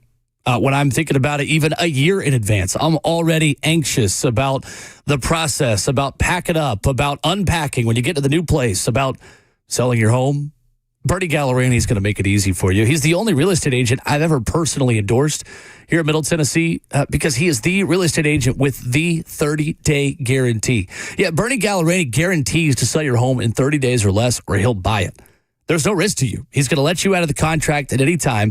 Bernie, online at BernieGallerani.com, is going to do wonders for you. Whether you are forced to relocate quickly because of a job, maybe you're just finally taking that leap of faith. You found the dream home, but you got to act fast. Well, you can do so with peace of mind that Bernie Gallerani is going to take care of you. Call him directly. This is his personal cell phone number, 615-428-2644. And again, head online to BernieGallerani.com to learn more about him and his team. That's Bernie Gallerani, 615-428-2644, online at BernieGallerani.com.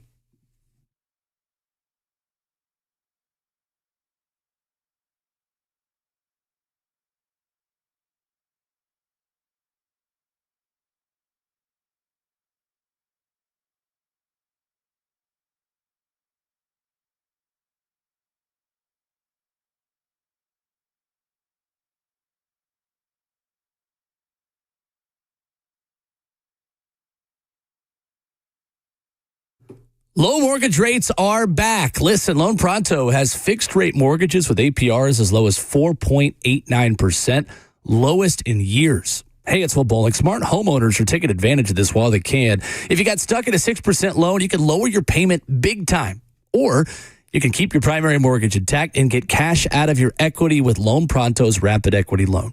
One homeowner just got $250,000 out of their home. They paid off all their credit cards and some car loans and cut their monthly expense by $2,000. Call now and see what option works best for you, but don't miss the big rate drop of 2026. Ask about new home loans, VA loans, full cash out refis of their famous Rapid Equity Loan. You can close in less than 2 weeks, and you may be able to skip your next 2 house payments altogether. Call 615-499-5780 or visit loanpronto.com for your free instant home appraisal with no hard credit pull. Call 615-499-5780 now, loanpronto.com. Equal housing lender, NMLS 1661781. APR for well-qualified buyers. Visit NMLSconsumeraccess.org.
Wrapping up the first half of the show this morning, kicking off your Monday on Ramon and Will.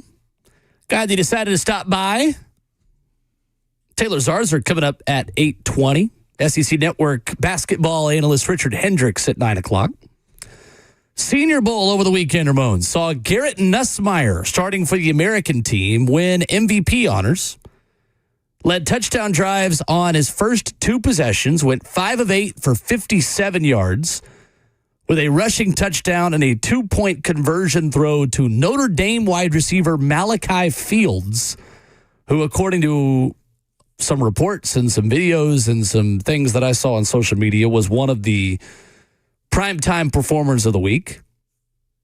Does the Senior Bowl have the same interest and relevance level for you? To me, it feels like it's kind of lost its juice a little bit. It has. Guys going in for 1 or 2 days of tape and then leaving and not playing in the game. You're not getting the best of the best each and every time that you go down there, because as far as the game is concerned, right, you're not getting the best of the best each and every year. The practice reps are just what they are. We saw guys before, I think it was DeJuan Jones, a couple years back, the big Cleveland tackle, go do 1-2 good days and then he leaves. Yes, DeJuan Jones. Like, that's not okay, right? Like, what is 1 or 2 days of practice? Okay, you had one good day, but can you do another day? And that's where it becomes super problematic to me. And then also, of course, when leadership changed with Jim Nagy not being a part of it, that I think took a little bit of the glitz away from it as well. But in total, guys aren't selling out for it. Here's the other part of it, too, is facing the same thing that the Pro Bowl is dealing with. Guys are making a lot more money to where they don't have to, or you know where your draft grade is, so you choose not to go play in those games and just say, I'll see you in Indianapolis. That's the issue. Is the elite talent doesn't show up and provide their services to that game anymore. Diego Pavia goes 10 of 13 for 78 yards, mostly shorter passes. Did have an 18-yard throw on a rollout to NC State tight end Justin Jolie. Mike Florio wrote over the weekend. Well, Mike Florio's website. I don't know if he wrote it, but ProFootballTalk.com. Measuring at 5'9" and 7/8, Diego Pavia would be the shortest quarterback since the 1970 AFL-NFL merger if he makes it to the league. Now, that being said, he is only a quarter inch shorter than Bryce Young and Kyler Murray.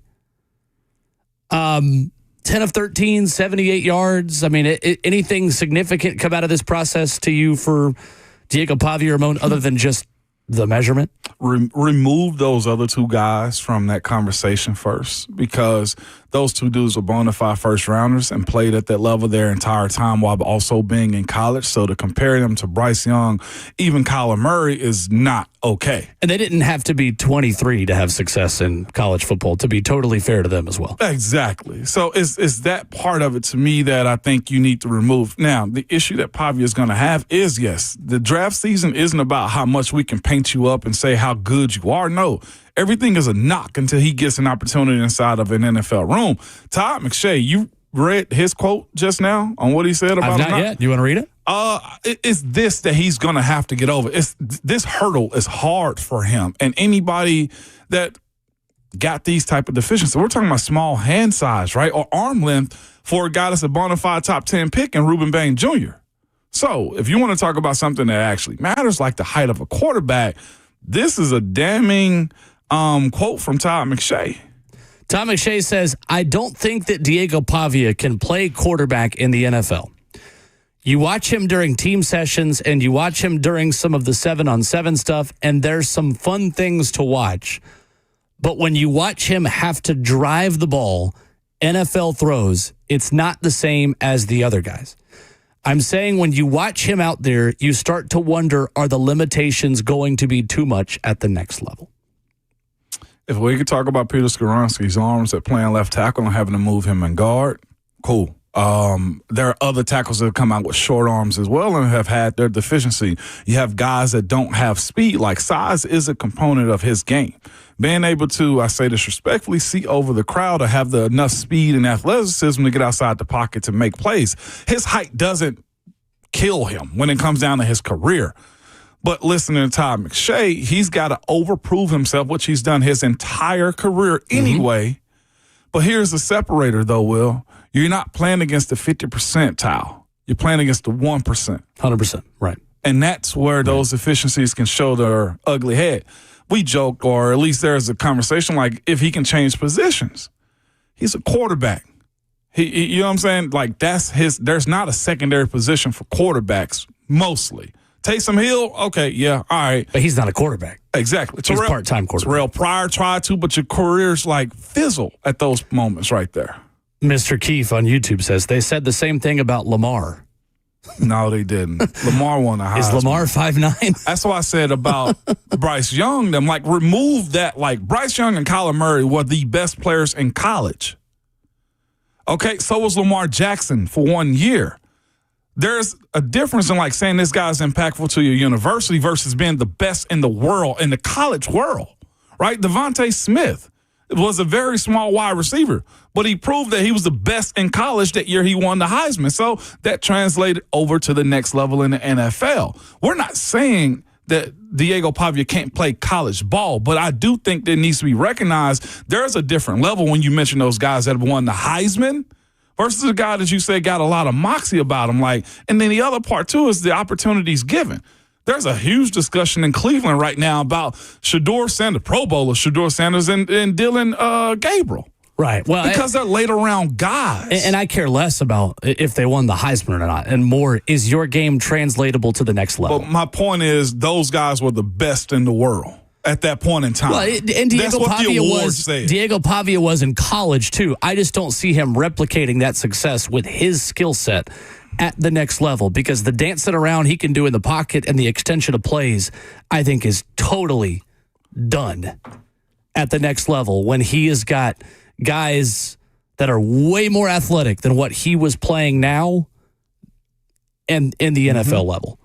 And just the ability to see over the pocket. I mean, look, he has done a lot really well in college football. And again, maybe we shouldn't doubt him because he's already proven everyone wrong. I just think that this is where the road comes to an end on him meeting starter level expectations. Like, to me, the biggest reason, Ramon, is the way the RPO and illegal man downfield is called differently in the NFL than it is in college. Yeah. And I do think that offense and many other college offenses, it's not just that one, Tennessee's one of them too, get away with linemen not sticking around at the line of scrimmage the way they're supposed to.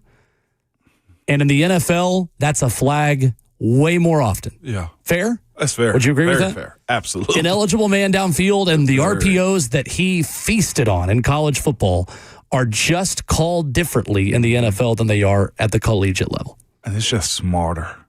Yeah, 100%. I mean, it's just Johnny Manziel couldn't do it. No. And his game was predicated on many of the same things. Now, Johnny Manziel had off-field issues as well. Let's not get that twisted. But the dancing around in the pocket, the making three guys miss, running out of the back of the pocket, and then finding somebody deep downfield, Cam Ward is even not mastered that yet. Exactly. And Diego Pavia ain't Cam Ward. So that point about the Heisman side of it and everything, like, that's my point as far as, like, if you're a first rounder, it's proven that you have it in you. And Diego Pavia, in my opinion, won't be a first rounder. Heck, Tom Shea don't think he can play quarterback in the NFL. I don't think there's a guarantee he gets drafted, Ramon. I actually think he does. I think he does too. But if you asked me 100% sign, seal, deliver right now to say he gets drafted, I don't think that's a 100% chance. I think he probably does. I think he's a day 3 guy. I see him 6. I think somebody brings him in to have a wildcat package and run a little bit, maybe throw some, but I think he is an athlete more so than he is a quarterback in the National Football League. I would even change that for you. Starting quarterbacks don't come off the field for that type of stuff. They usually go out Milroe wide. came on a little bit. Jalen Milroe? Yeah. For the Seahawks this year? For the Seahawks this year? Did he? Let me see. I mean, Taysom Hill does it for the Saints. He comes in at wildcat quarterback. No, he did a little bit. Jalen Milroe this season had 3 rushes. Like, that's the kind of role I think of for Diego Pavia, is Jalen Milroe. Clipboard Jesus. At that point. Come run the wildcat. Let's go. I mean, the way the Titans in 2019 used Marcus Mariota after he got benched. Like, that's what I see Diego Pavia being. So is that 2-3 snaps, maybe a game. we're splitting hairs with this one, but is that really an NFL quarterback? No, he's an athlete. Right. That's exactly what I said. All right. Yeah. He's an athlete before he is a quarterback. Gotcha. Coming up, 2 more hires in the NFL. We'll get to Mike in Cleveland. Your phone call 615-737-1045. Weekend NFL headlines for you coming up next.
8:03, good morning, live from the Circus Sports at the Mid-Kentucky Downs studio. I'm Justin Hawkins. The NFL head coaching carousel is done. The Cardinals have hired Rams offensive coordinator Mike LaFleur and signed him to a 5-year deal. The team announced on Sunday. And for the final opening, it's the Raiders who are zeroing in and expected to hire Seahawks offensive coordinator Clint Kubak as their next head coach. But Kubak cannot be hired until after the Super Bowl this Sunday in Santa Clara. In college hoops over the weekend, Tennessee gets their third straight win as they take down Auburn in Knoxville Saturday night, 77-69. Freshman forward Nate Amon led the way with 22 points and 8 rebounds. The Vols next will play Ole Miss tomorrow night in Knoxville. Speaking of Ole Miss, they lost on Saturday night to number 18 Vanderbilt in Nashville, 71-68. Sophomore guard Tyler Tanner had 24 points. And on the ice, where the Nashville Predators beat the New York Islanders Saturday 4-3 on the road. Philip Forsberg scored twice, and Captain Roman Josi scored the game winner with just 1:14 left in the game, giving the Preds the win. The Preds return home tonight to face the Blues with the 7 p.m. puck drop at Bridgestone Arena. For all your foundation repair and waterproofing needs, you got to go to USSTN.com. Breaking news once on your home for the Titans and Vols. This is 104.5 The Zone.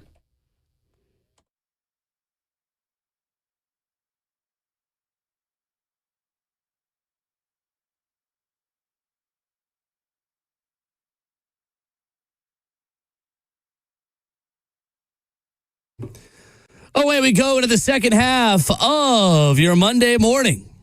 Welcome in. Hope you got power. Hope you're staying warm. Maybe you got the lights back on over the weekend. Still a lot of folks out there in the dark, in the cold. I hope the NES ferry shows up at your door today or tonight. I can imagine.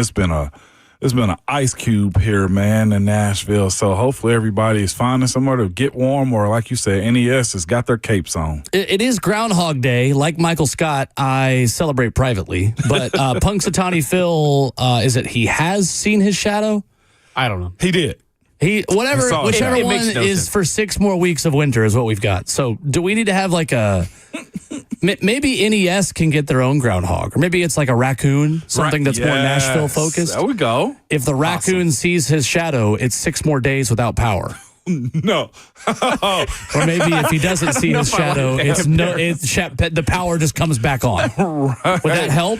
Do we get T-Rack out there? He's a raccoon. Easily get T-Rack out there. Bring the 4-wheeler as maybe that well. would work.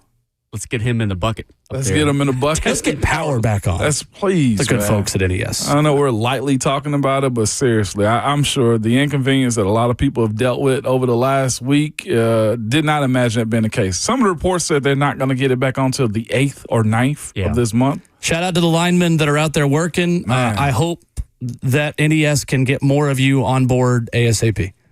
Because I think there are probably a lot of people that would love to be working. But yeah, the NES leadership, man, they've had a rough week. Yes, they have. Had a rough weekend, too. I used to think that I wanted trees all around my house because I like the landscape look of it, hiding yourself behind it. I get why my wife never wanted them now. I get it. Are you surrounded by trees, Hawk? No, not my house. Not your house? They just cut a tree down in the front yard, which I am thankful for now. Yeah. Given everything. Even the dead tree that we have in our backyard, it just lost some limbs, but it didn't do anything, so that was nice. But I will say my wife's uncle is still without power. Lives in Bellevue. He's been without power the whole time, obviously. So, yeah. Multiple power lines are down, and, who knows. He also lives on a hill that is completely iced over still. Oh, my gosh. So hopefully a little bit of warmth this week will melt that, and NES can get out there and fix that. I hope so, too. Whatever this little weather's supposed to be tomorrow, I'm not sure if it's rain or ice rain or snow, but it needs to go away. Just want to throw that out there. I'll pass that up the food chain to Brother Nathan. Just tell the raccoon. Add that to the raccoon's chore list there. Exactly, man. Rain or no rain. But the 6 weeks of winter that Punxsutawney Phil, they said also, too, he's only been right 30% of the last 10 years as well. So makes sense. We've kind of lost our luster with that one, I think. Has the groundhog lost his fastball? 615-737-1045. Yes. Mike LaFleur will be the next head coach of the Arizona Cardinals, hired from the LA Rams as their offensive coordinator. Connor Hughes, SNY, writes on Twitter, Mike LaFleur's Jets offense ranked top 5 in most statistical categories when using a quarterback other than Zach Wilson. He says that was the argument made to try to keep LaFleur. Ultimately, the higher-ups demanded a change. Jets offense has been in a free fall every year since. LaFleur, now a head coach at 38. Mike LaFleur was the fourth Rams OC under Sean McVay.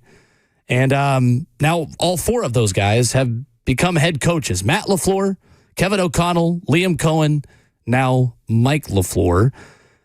Is that the better hire, Ramon, or the Raiders bringing in Seahawks OC Clint Kubak? Do you have a strong feeling about either one of those? I don't, because both of them are pretty much in the same boat with what they're up against. Like, Geno Smith is still under contract with the Vegas Raiders. Like, let's start there, number one. And you also got to fix Kyler Murray. Both of those quarterbacks they're not problematic, but they got their issues as far as what their career is going to be moving forward. The way I look at Kyler Murray's situation is at least this. He's got what we expect to be a premier wide receiver in Marvin Harrison Jr.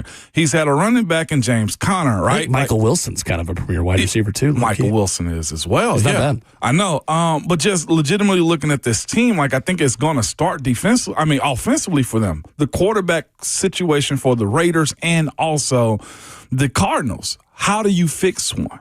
Or do you move on from one? At least with the Vegas Raiders situation, they're going and getting Fernando Mendoza. And you know you have a plan moving forward soon. And more cap space. Mm-hmm. And, I mean, Geno was serviceable. How he went to crap this year, I have no idea. But I'll start here, though. It ain't many weapons in Vegas.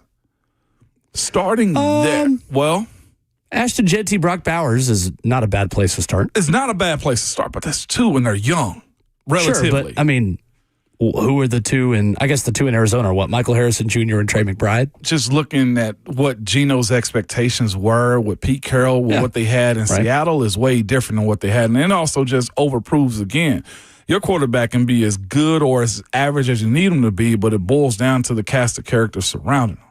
Yeah. How does Tom Brady in Vegas get that right? I don't have a strong feeling either way. To be honest with you. Either. Which one would you take if you had a choice? Vegas or Cardinals? Cardinals. Cardinals were really bad in one-score games this past year. I think they were closer than what their record showed to being decent. They had, 4 straight games they lost by less or 3 or less points, including to the Titans? I would probably end up choosing Vegas just based on knowing that you got Fernando Mendoza. Fair. And you get time with a rookie. I think either one's fair. Yeah. I think they're both pretty bad situations. They are. But yeah, I think they're comparable. Mike is in Cleveland on the phone lines. Good morning, Mike. Morning, Mike. What's happening? What's up, y'all? Not much, y'all. Just, trying to stay warm, stay off the snow, you dig? How y'all Right there doing? with you. We're good. Man, we're good today. Yeah, man. Happy Monday. And to everybody, my dog, Scooby. Y'all, a lot of us Titans fans know Scoob. Where's the Jason Mass? He got his power on finally. So, shout out to my dog Scooby for getting his power on, man. But, I was calling. The reason I called is because, Mo, you said something when you was talking about the Titans. You was talking about how, we didn't have multiple conversations about free agency and free agents coming in. And you was like, you said something along the lines like, just because you brought him in at that high dollar, that don't mean, to keep pushing them to be that guy. And so I'm saying this last year, we saw a lot of rookies step up in a major way, and they did more than just show some flashes. They showed that they could go and be, hopefully be the premier guy. So when it comes to Salah, Gable, and this new coaching staff, man, I want to see those young guys actually develop and be the number ones.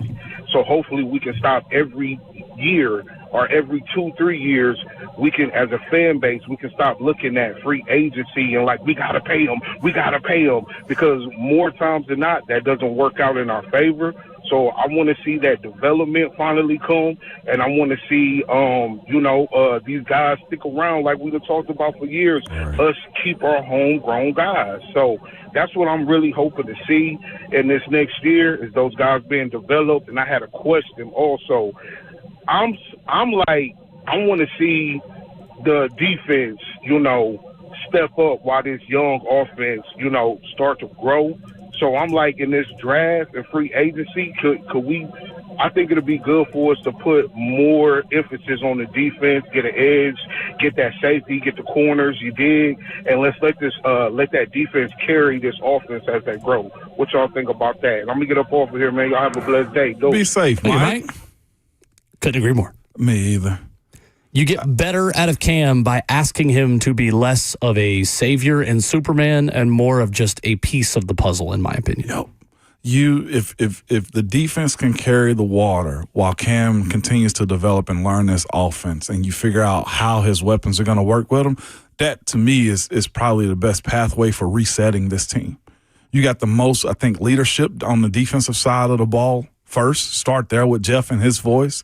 Cody Barton is a veteran guy. Cedric Graves played a good bit this year. And you still got Amani Hooker on the back end as well. It's funny. I have a friend of mine that's in that Patriots organization. And they were speaking about like the conversation between the defense and the offense. And to that point, he said the defense is playing hard to put the ball back in their quarterback's hand. That's what you want right there, is to have the defense want to watch you do work because they know how good they are as far as getting the ball back or sitting an offense off to the sideline with a quick 3 and out. So much so that you give your quarterback grace with as many series that he can potentially get. And that, to me, Mike, to your point, going defense, especially with a defensive head coach, it gives you more grace. We'll talk more about that with voice of the Titans, Taylor Zarzer, coming up next.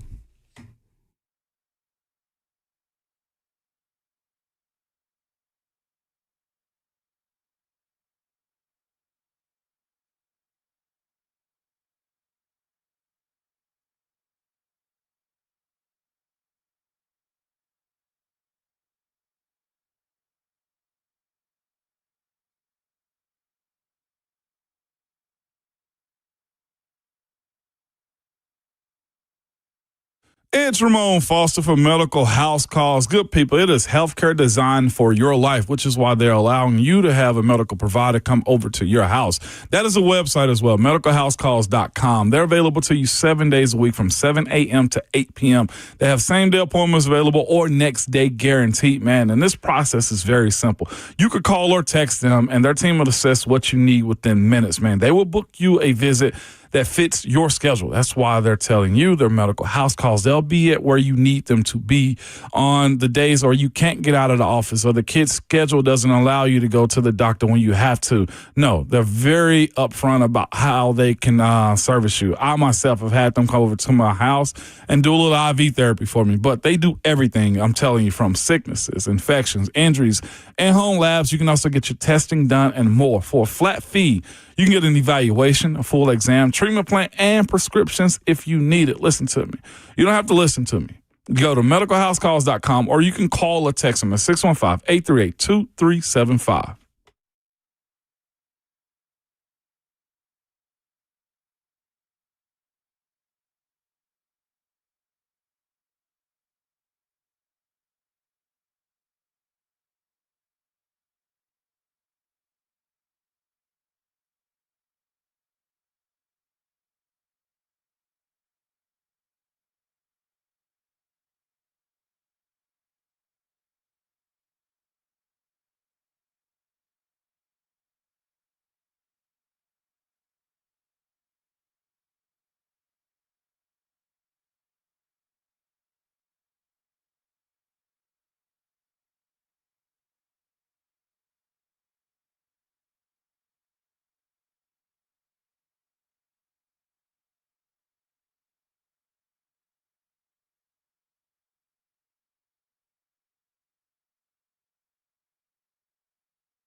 Well, this time of year, we are looking for ways to entertain ourselves. And we spoke earlier this morning about the rules of like getting into golf. Ramon, the person that's joining us now is going to be able to help you. Yes. He's also the voice of the Titans, and we're going to talk Titans with him as well. His name's Taylor Zarzer at TitansTZ on Twitter, the voice of your Tennessee Titans. Taylor, Ramon's asking, like, can I wear jeans? like we are on elementary levels of things to watch because we didn't have NFL football on yesterday. What's going on? Yeah, that's it's understandable. You're starting to wonder what to do with your time over the weekend, and I would encourage you. Here's a big shameless plug for you, Ramon. Okay. I would encourage you to watch ESPN Plus Thursday, Friday, Saturday, and Sunday as we cover the WM Phoenix Open, and there is going to be a lot of what not to do in the game of golf that you're going to see on display in the stands at TPC Scottsdale Thursday through Sunday, but. You know, jeans are sort of frowned upon, Ramon. There's a few courses out there that would allow that, but I will help you go start shopping for a nice pair of slacks for you to wear, and I would happily take you to the golf course. See, usually when you learn what not to do on a golf course, when it's like on the golf course, well, I shouldn't say on because a lot of my shots are off the golf course, but usually you can just watch me play. But yeah, in the stands, you're right. That waste management's a good one to watch. Are you involved in this weekend, Taylor? Are you on air this weekend? Yeah, Thursday, Friday, Saturday, fantastic. Sunday. Yeah, ESPN Plus, PGA Tour Live. That's what I thought. Yeah. Just making sure. Okay. All right. See, Taylor, the questions I have, man, is all about having fun. I know the waste management, they do their things like you mentioned, like jeans are being frowned upon, but also throwing beer in the areas as well. So I feel like each golfer should get a mulligan. Which one is it? The 16th hole? Like, just tap one right into the crowd because they're so degenerates. You know, there's so many degenerates. Like, wow. Like, just find your guy in the crowd, just boom, 110 miles per hour at one of their heads. And the fact that they can throw beer in the air, they might like getting hit in the head with a golf ball, too, and then take your second shot. I see. I mean, look, if you're going to throw stuff at me, I should be able to retaliate. I see where your head's at. Now you're picking up what I'm putting down. A lot of those people are not paying attention while the golf tournament's going on, so that could get really dangerous. I hope that they throw beer on each other and don't throw it onto the 16th green this year, and we have a little bit better behavior. But I also hope that the tournament finishes before the Super Bowl starts. We've had a problem with that a number of times going to a sudden death playoff. I very much would like to see the start of Patriots-Seahawks on Sunday. That makes sense. Voice of the Titans, Taylor Zarzer, our guest this morning. On the Tennessee Titans YouTube channel, there is an exclusive one-on-one with Taylor and new Titans head coach Robert Saleh. Taylor, what stood out to you about that conversation and what you heard for the new head coach last week? Yeah, I mean, I think a couple of things. Just how principled of a man Robert Saleh is in all parts of his life. He is just somebody that always is looking, how can he be better? How can he be better as a husband, a father, as a healthy human being, as a football coach? He's just a very disciplined person, and I think that is worn off on all the teams that he has been around in the National Football League. You know, if Aaron Rodgers doesn't get hurt a couple of years ago, chances are he's still coaching the New York Jets. I mean, that was a team that was was one of the worst teams in the league for a long time that was getting a lot better until what happened 2 years ago at the very beginning of the season. But if you look at all the defenses he's ever been around, he's gotten every defense better.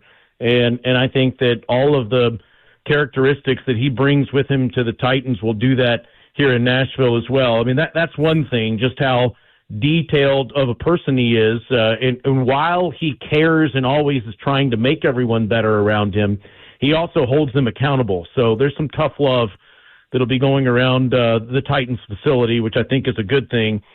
And then I think the other thing that really stood out to me is just the amount of research he did on the Titans.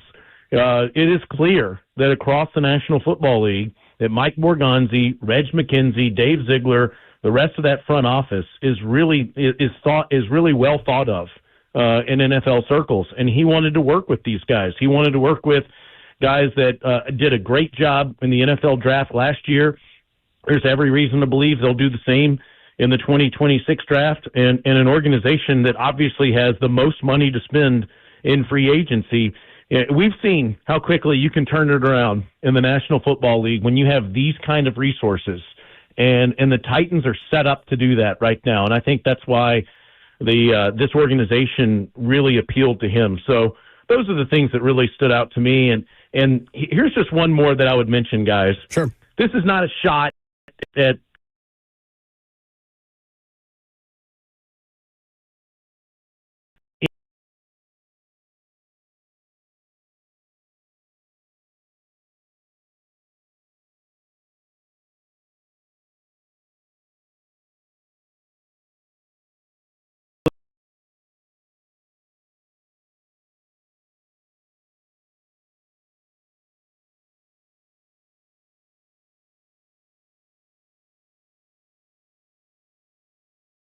the general manager. And then they hired a head coach that wasn't necessarily their best friend, but he was the best fit, and he was the guy that won all of the interviews. And now they've just hired an offensive coordinator that's in the same sort of situation. You know, you could point to Mike McDaniel and some others that are closer to Robert Saleh in terms of friendship, but they just hired the most qualified guy, Will, across the board, and I'm really impressed by that. Voice of the Titans, Taylor Zarzer, our guest this morning on Ramon and Will. And Taylor, we've been talking with people in college football and in NFL football ever since there was an opening about Cam Ward. And not only a part of the head coach being in that discussion, but the offensive coordinator as well in Brian Daboll. How do you think those two personalities and ways of just coming to work every day will fit with Cam and the way that he's wired? Because, Taylor, it is no secret that, and I mean this as a positive, Cam is wired a little bit differently as a competitor, and that is something that can be a positive for this organization. I know it's going to be very difficult for me to do this after how excited I just sound about Robert Saleh and the way that the Titans are set up for the future. But I actually like this more than I like that. I really like Brian Daboll being Cam Ward's offensive coordinator for the reasons you're alluding to. Cam is a guy that is extremely prepared. He's very passionate about the game. He always wants to work on his craft. He loves always being around football. He also loves to talk. He loves to talk to anybody around him. He loves to challenge anybody around him. And I think he wants someone that's going to do the same thing with him. And Brian Daboll has never had a problem doing that, whether he was working with Tom Brady or Tua Tagovailoa and Jalen Hurts in college, or working with Josh Allen, or in most recent years working with Daniel Jones and Jackson Dart. He challenges his players. And he saw Cam Ward this past offseason going into the draft, and I think he looked at him and said, that's the kind of guy I want to work with. And it's why there were all these reports that the Giants were willing to do a lot of things to send a big freight to Nashville, and it's why the Titans made the right decision in saying thanks but no thanks. And here we are less than a year later, and Daboll gets that chance. I think these two guys are really going to work well together. I've already talked to Cam about this. Cam is over the moon about Brian Daboll being his offensive coordinator, but I think that Daboll, while Cam sees a guy that's a good fit philosophically for him, I think he also is going to see a guy that challenges him. And I think that's exactly what a young quarterback going into his second season needs. So I think that this is as much as important as it is to get a guy like Salah, who always is working on relationships and always working on getting the best out of you each and every day. You have to have a dynamic offensive coordinator. And there is no question by any measure the Titans have gotten that. No doubt about it. We're joined by Taylor Zarzer, voice of the Titans. Taylor, one thing that was noticeable too, man, was just how attentive the players who at the press conference were about Robert Saleh, man. You've been in this process from the beginning with your sit down through all the way to the introduction. What have those interactions been like, Taylor, with Robert Saleh and the players and just the people in the building so far, man? Seems to me like they got the right guy when it boils down to the respect, the professionalism, and just how attentive he is about this role and job that he's now at. Yeah, you're going to love this, Ramon. So Jeffrey Simmons was standing next to me during that press conference, and I think there's actually a few pictures of us that went around the internet, which is unfortunate. I don't need any pictures of me going around watching press conferences, but I was next to Jeffrey Simmons in the press conference, and there were 3 or 4 times where he just either looked at me or gave me a little nudge in the ribs, just fired up at something that Coach Salah said. This is a guy, I mean, we've already talked about it, and obviously we'll reference the interview that we did. We talked about it in the interview. Coach Salah, after the 49ers-Titans game, had an interaction with Simmons, and Simmons said something to the effect of, "It's time for you to come be the head coach of the Titans." And I can verify that Jeffrey is extremely excited about that. And I think that most of the players are too. I thought it was really funny that Cam Ward was FaceTiming someone during the press conference, filming Coach Salah's press conference the other day. And I said to Cam, you know this is live, like on the internet, right? Like you could get a really clean feed of this. You don't have to FaceTime this. But it's a good sign that your starting quarterback wants to film the press conference. But, yeah, Morgan Cox, Johnny Hecker, a number of defensive and offensive guys were there as well. And the turnout was something that I think turned a lot of heads. It's just how excited everybody is to have a leader like that. I think what's really important, Ramon, and you've been in that building a lot in recent years with your work for the Titans, it's really important that the entire building is connected and somebody that really leans into relationships. And I think that's what the Titans really need right now, and that's exactly what Robert Saleh is. We had a staff meeting, an all-hands staff meeting on Friday, and a couple hundred people in the room. And Coach Salah really poured his heart out to the entire staff, and everybody walked away with that, like, wow, I'm not just getting a guy that is a really good head coach, a really good coach in the National Football League.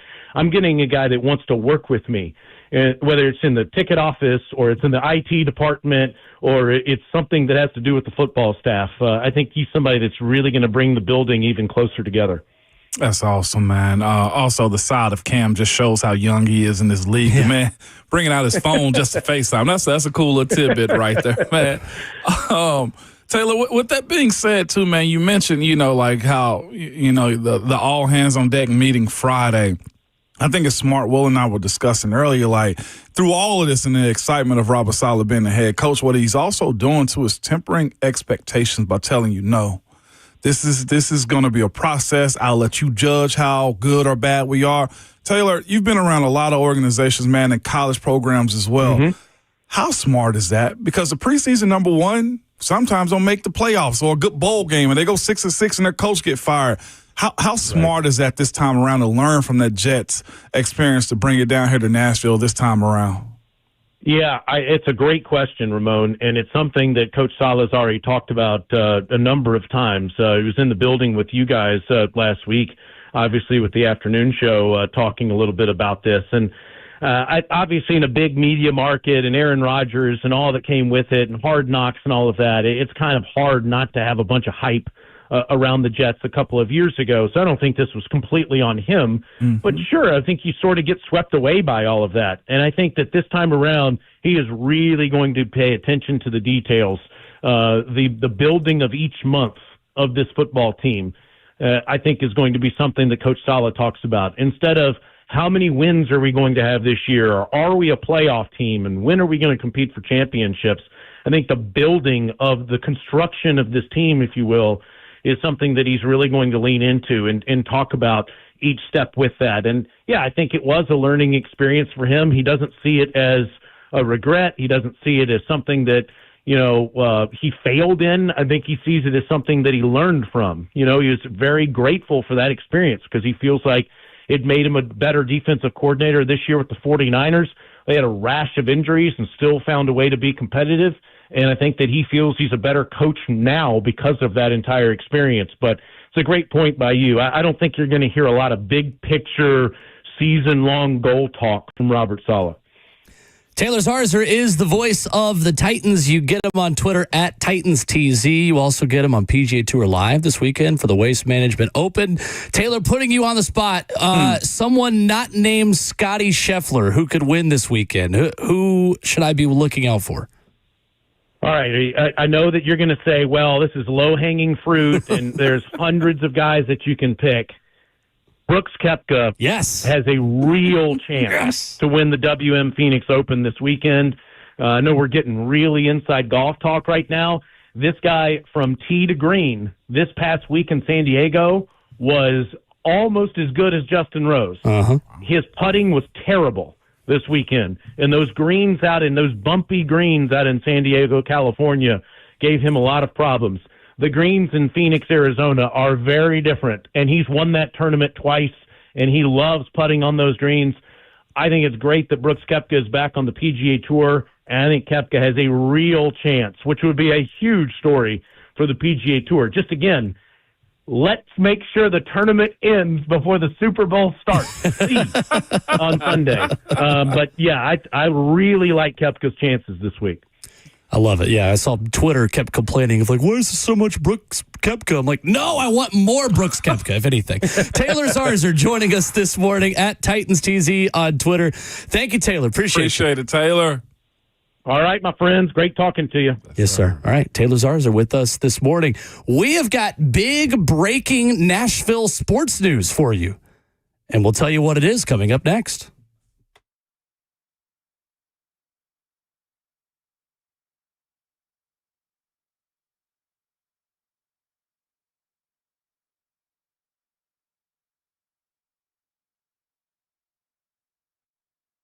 It's Ramon Foster for Hiller Plumbing, Heating, Cooling, and Electrical. Good people, I know you guys have dealt with a lot of issues with this snow and ice that have kind of hit us. If you're having any issues involving your HVAC or an electrical emergency or even plumbing for that matter, man, you got to reach out to Hiller. They're just simply one of the best companies, if not the best company around doing that type of work, man. They've been here for over 35 years. They're family owned and operated as well. Their techs, I've dealt with them numerous times. They're awesome.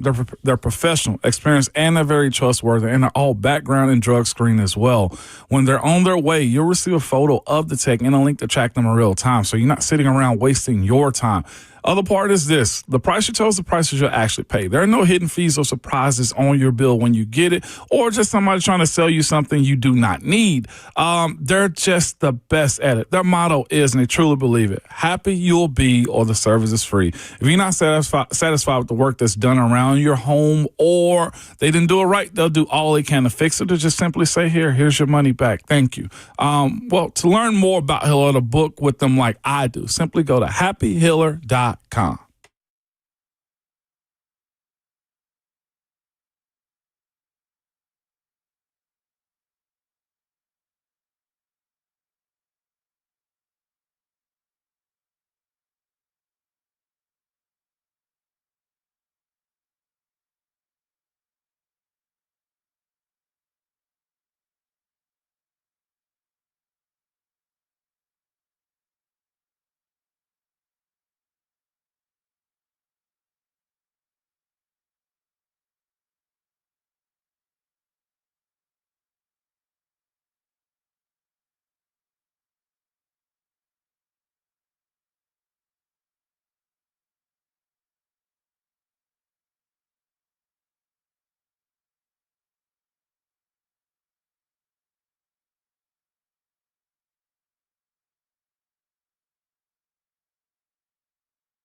Major Nashville sports breaking news this morning to wrap up Hour 3.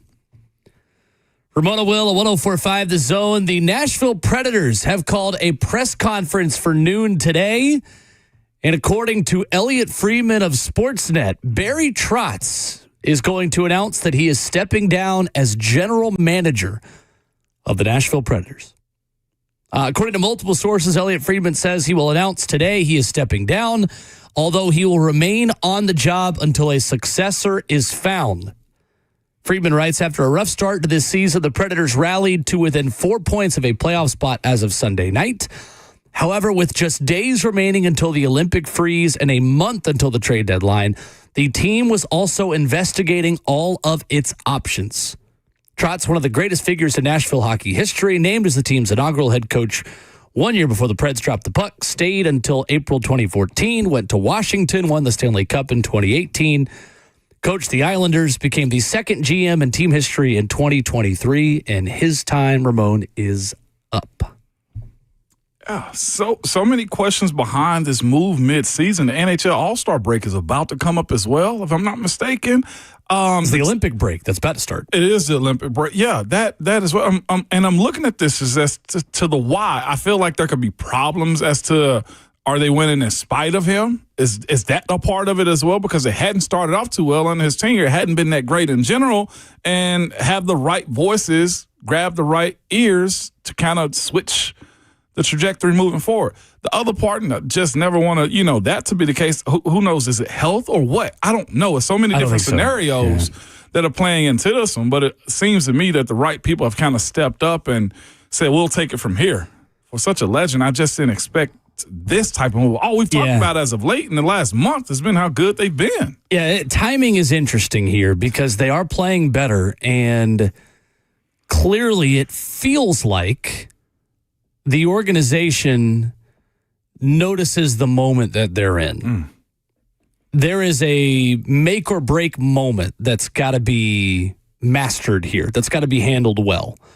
Because you have some players, and one specifically in Steven Stamkos, who is starting to play really well and gives you an opportunity to either stick with what you got and maybe make a run to be on the back end of the playoff picture, or you cash in now, double down on your future, trade Stamkos to the right place that he's going to have to sign off on, I believe, the way I understand it, and you really take advantage of him playing better and of some of your veteran players that are on big contracts playing better. Yeah.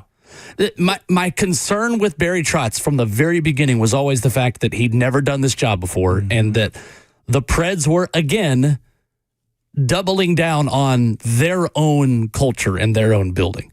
The Nashville Predators, throughout their history, have run it back a lot. They have loved their own a lot. And to be fair, they've had varying degrees of success over time, including a President's Trophy, a Western Conference Championship, a trip to the Stanley Cup Final in 2017. They've been chasing that magic ever since. And they are kind of fading into the background in a Nashville sports market that even really since 2017 looks a lot different. And there are so many competing interests that it's not why you make this move. It's not the only reason, but it has been a byproduct of them just not being able to find that spark again since 2017. And Ramon, they just haven't really drafted very well. They've not been able to use their high-level draft capital from a lot of these shaky seasons and being a little bit worse. Who can you point to on this team that has come as a result of draft picks within this span? Nobody that's significantly contributing today. I mean, that's why you had to go out and spend the way that you did in free agency before last season and bring in Marchessault, Shea, and Stamkos. So at the end of the day, the Nashville Predators have to draft better and have to find young, exciting, attacking players more consistently than they have. And that has been an issue for them in their entire franchise's history. And as of late, this falls on Barry Trotz. Absolutely it does. Absolutely it does. And the big move that he made that he'll always be stamped with is the decision to give UC Saros a huge contract, trade Yaroslav Askarov, and run it back with UC. Because again, that's the history of the Nashville Predators. They love to run it back. They love people that have been in their building. Yeah. They love the quote-unquote Preds way. Maybe it's time to go outside the family a little bit and think outside the box. Sound like they were going off vibes instead of actually trying to build up an organization. Hawk, I know you're huge Predator fans. Where we at? Yeah, I don't quite understand the move in season, but as far as the timing goes with the Olympic break, it kind of makes sense. Gives them a little bit extra time to figure it out. How long is this Olympic break? A month? I mean, the Olympics are, 2 weeks, right? It's 2 weeks. Jeez, they do all that within 2 weeks. You're right. 2.5 weeks. 2.5 usually. weeks. Yeah. Okay. All right. Sure. So my thing, like as far as the timing goes, but also you're going to have to look at the in-house candidates because they've had a guy in Jeff Kilty who's been there for 24 seasons, and then Scott Nickel, who's a former player for the Preds, who's assistant GM and the general manager of the Milwaukee Admirals. So you're going to have to keep it in check to see if they actually do keep it in-house and run it back again. Their last draft class that was semi-decent. Well, Luke Evangelista was back in 2020. Since then, their first-round draft picks haven't really panned out. They've been doing well in Milwaukee, but when they get to the big leagues up here in Nashville, they don't really pan out. They're just kind of supplemental players, and that's the problem. Also, you spend too much money over the last course of the few years, and they're just not working. That chemistry's not there. I don't see what Barry Trotz has done to put his stamp on this roster other than just spend too much money and move them forward. Dang. And drafting Brady Martin, too, which was controversial. Right. Wow. And he spent, 2 games up here, and then he got sent back. Yeah. And it remains to be seen how good he is. I mean, it's way too early to say with any level of confidence if he was the right or wrong pick. But they just, to me, finally have an opportunity to now go outside of the family. And it would be so uninspiring for them to just promote from within again. I know we joked about this, but this is this Nick Saban eyes on this? Like, I know, maybe. Maybe he's that inspiring factor to go outside. I don't know if he's that involved. Me either. I think he's a small it's just a way owner. to kind of make some money and maybe set himself up. Well, and is he really though? What's that? Giving strong opinions about things? I wouldn't think about hockey. No, maybe like coaching mindset. Now, Haslam, you could say maybe. Yeah. Could be more of a Haslam decision, but I don't think Nick Saban's calling any kind of shots. That's an investment. 1 month into that building. Yeah, that's why I said I thought it was the idea of a joke. To me, I wonder if Nick Saban is starting to build enough equity and get experience that way he can be a part owner of an NFL team. That was kind of my initial reaction seeing him be a part of the Preds was, can you start building the kind of portfolio you need to be a part of an NFL franchise group and ownership group? I personally looked at it just as another investment for him with a name, for notoriety. Yeah, but interesting. So there's a 3-week break. So the Preds will play the St. Louis Blues tonight. Okay. So there you go. Is it here? It is here. Okay. They'll play St. Louis tonight. They'll host Minnesota on Wednesday. They'll go to Washington Thursday, and then take 3 weeks off, and we'll be back at home against the Blackhawks February 26th. All right. That's a big moment for them. It is. It's really big moment for them. Real messy breakup right here. Like I said, I thought the vibes were good, but if you're going to break for 3 weeks, you at least get an opportunity to reset yourself. Just because the vibes are better doesn't necessarily mean they're still good. That's very true. Yeah, that's very true. Because I don't know if the vibes could have really gotten worse. So he leaves. Than they were in the end of the fall. I'm not quite fluent in this one, so I ask you to. Does he leaves with shame? Like, is this an honorable discharge or dishonorable discharge? I mean, the wording of the report is interesting because it says he will announce that he is stepping down. But then Elliot Friedman also writes, with days remaining until the Olympic freeze and a month until the trade deadline, the team was also investigating all of its options. Oh. To me, that says the team is kind of pushing him out, but he is still a franchise legend as a head coach, and they want him to be remembered fondly. Yeah, he's choosing kind of the way that Philip Fulmer stepped down as Tennessee athletic director. Or Mike Tomlin. Very similar situation. Okay. All right. Really, honestly, it's a lot like Fulmer because Fulmer was qualified to be head coach, but we never knew if he was really qualified to be AD. Like Barry Trotz was qualified to be the head coach. I don't know if he was ever really qualified to be the general manager. And speaking of head coach, Andrew Burnett's probably on his way out as well, if I had to guess. Yeah, that's because he's another run it back candidate. Mm-hmm. Right, and they, again, to that point, the Preds always run it back. They did this year with Andrew Burnett. Yeah, they are not a super reactionary, quick trigger organization. They give time. And that time has run out. So Barry Trotz, again, out as Predators general manager. Wow. Elliot Friedman with the report saying he will announce today he is stepping down as the GM of the Preds. and that the team was investigating all of its options ahead of the trade deadline. Noon press conference scheduled today for the Predators. Richard Hendricks, SEC Network basketball analyst, joins us coming up next.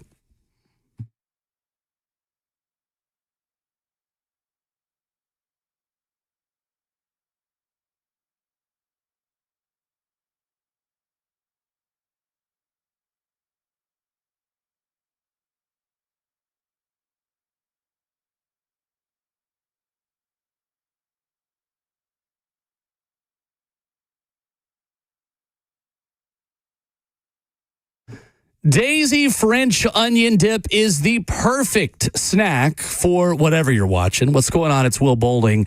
The French onion dip and ranch dips are not only delicious, they are versatile. I dip with chips, with wings, with veggies if you want to force yourself to be a little healthy while there's football on this upcoming weekend. Daisy French onion dip is also tasting like it's homemade. Right? It's made with ingredients that you can find in your own kitchen. There's no preservatives. There's no artificial ingredients. Maybe you want to impress folks at the party and you need to bring a snack. You need to bring a food. We'll just put it in a bowl, Tupperware. You can take it with you. Easy to wash. And people are going to think you made a homemade dip. Daisy French Onion Dip is available in grocery stores near you. Go check it out. That's Daisy French Onion Dip and Daisy Ranch Dip at grocery stores near you.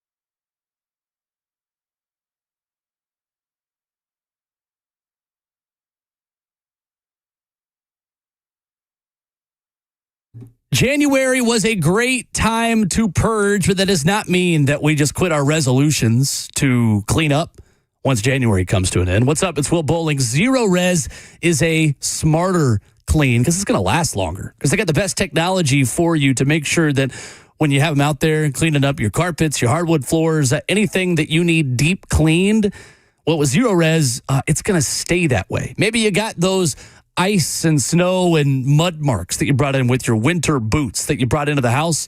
Zero Res is going to make your home look spotless. The science behind ZR Water's cleaning agents is much healthier than using soaps or detergents to clean. With Zero Res, there's no harsh chemicals, there's no soap residue. You get faster dry times, and things are going to stay cleaner longer. What's not to like? ZeroResNashville.com is the website. You can call them now at 615-535-9376. Check out the Google reviews. You'll be hooked. You'll be convinced. The Facebook reviews as well are excellent. That's Zero Res. Spell it backwards or forwards. It's the right way to clean. Online at ZeroResNashville.com. And don't forget to ask about their air duct cleaning.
9:02, good morning, live from the Circus Sports at the Mid-Kentucky Downs studio. I'm Justin Hawkins. Breaking news this morning for the Nashville Predators. Per Elliot Friedman of Sportsnet, General Manager Barry Trotz will be stepping down as GM and will hold a press conference today at noon to announce. Trotz, the second general manager in team history, was hired back in 2023. He will remain in the role until a successor is found. Trotz was the inaugural head coach for the Preds until 2014 and won a Stanley Cup back in 2018 with the Washington Capitals. The Preds return home tonight to face the St. Louis Blues with a 7 p.m. puck drop. And in college football news this morning, after 35 years of coaching football, Gus Malzahn is retiring, Florida State announced. And to the NFL, where the head coaching cycle is done, the Cardinals have hired Rams offensive coordinator Mike LaFleur and signed him to a 5-year deal, the team announced on Sunday. And for the Raiders, they are zeroing in on and expected to hire Seahawks offensive coordinator Clint Kubak as their next head coach, but Kubiak cannot be hired until after the Super Bowl this Sunday in Santa Clara. For all your foundation repair and waterproofing needs, you got to go to USSTN.com. Breaking news you once on your home for the Titans and Vols. This is 104.5 The Zone.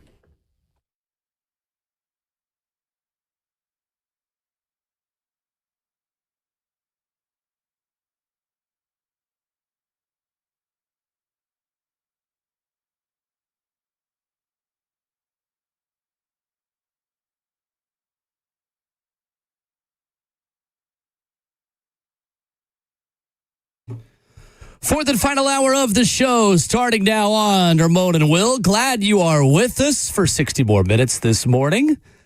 He's the 11-year NFL vet, Ramon Foster. I am Will Bowling. Pleased to be joined this morning by our good friend, Richard Hendricks of the SEC Network at ESPN, talking a little bit of SEC hoops this morning. Richard, what's up? How are you? Doing great, guys. Thank y'all for having me. Absolutely. Glad to have you back on. How in the world does Florida go from losing at home to Auburn to looking like varsity against the JV, like middle school team against South Carolina, to then having 72 points in the paint yesterday, Richard, against Alabama? What in the world has gotten into Todd Golden's team right now? Well, quite frankly, the simple answer is that they're talented, and that's the best front line and I've seen in the SEC and probably in college basketball. I mean, you have the added motivation of Alabama bringing Charles Bediako back into the fold. And I think if I'm any of those front court players for Florida, that's the challenge that you're looking for. And coming off a loss against Auburn, it played a very well-played game when they didn't allow Florida to shoot the ball particularly well from the outside. They challenged them and dared them to shoot it from the outside and not let them get it on the inside. But Florida's looking like the team to beat in the SEC. If the guards can ever start to bring their play up to the level of the front court, then they're going to be scary. That's a really good team that's playing really good basketball right now. So, Richard, at this time of year, as you know, it feels like teams start to separate themselves, and clearly Florida has separated themselves right now, in our opinion, as the team to beat. Who else would you put in that top group of contenders, Richard, that you feel like could get up to Florida's level and could be the last team standing here in Nashville in the SEC tournament? Well, I think you have to start with Texas A&M and what Bucky McMillan's doing. They're at the top of the standings and should be in the top 25. We'll see if that'll happen. It'll change here coming up today. But this is a team that I don't think is going to go anywhere anytime soon. You look at their schedule, what's coming up. They go on the road at Alabama. They'll be motivated to win that one. It will be tough with Alabama coming off a loss. They'll host Florida at home. They'll have to go to Vanderbilt. But this is a team that's playing a really good style of ball where they will press you. And what they do is they force you to speed up your pace of play, and the wrong person after the press generally shoots the ball and shoots the shot. It's not that they create a lot of turnovers. It's that they force you to get the ball to the wrong person, you shoot a shot, and then they can come down in conversion or in transition and score really quickly, and they get it done by sharing the ball. So they get a lot of their points off of assists, and their opponents end up falling for the fool's goal, coming down and jacking an early shot. And that's how they are able to take advantage of you, and they rope you into playing their style of game. So I think when you talk about you only have 2 days to prepare for them, it's hard to prepare for a team that's going to play that style. I would say Texas A&M. I do think that Tennessee will be there in the end. When you play that level of defense that they do, when they're able to hold teams under 40% shooting, that's going to always travel. It's just going to be, can they get their offensive things to get on the same page with the defense and have that level of consistency and chemistry. We're joined by Alabama alum, SEC Network, and just overall great guy, Richard Hendricks, this morning, man. Welcome, man, Rich. How you been? You've been just as busy as everybody else, man. Well, I'm doing good. Listen, it's basketball season. It's cold outside. You're supposed to be in the gym. So, right. Listen, I'm always in a good place when it's going on like that. And the basketball's good. I need to see a little bit more consistency out of a couple teams that I follow. But other than that, everything's pretty good. One of those teams, two of those teams, man, Kentucky and Arkansas. Kentucky gets hot, lose to Vandy, beats UT last minute. Arkansas is ranked 15th in the country. What do you make of those two teams this past weekend?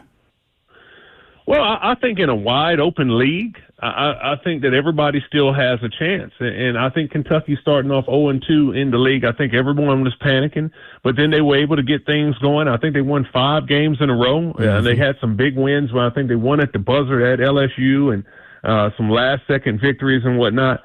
But for both of those teams, particularly Kentucky, it's about can you start to develop some level of chemistry. They had some injuries.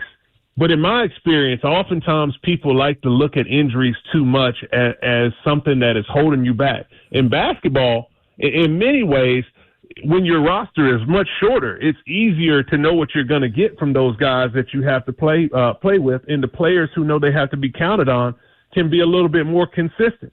So, yeah, they had some injuries, and that definitely hurts your depth. But if you know you got 7 guys you got to lean on, it gives you a lot more confidence. Arkansas is a team that I think has the most balance in the league. They have an elite front court. They have experienced bigs. They have depth. They have a proven coach. So, this is a team that I anticipated to be there in the end. And listen, the league is still wide open. They're 6-3 in the standings. And, even though they dropped that one at home to Kentucky, it's a lot of basketball left to play. And they're definitely in the race to be involved at the end.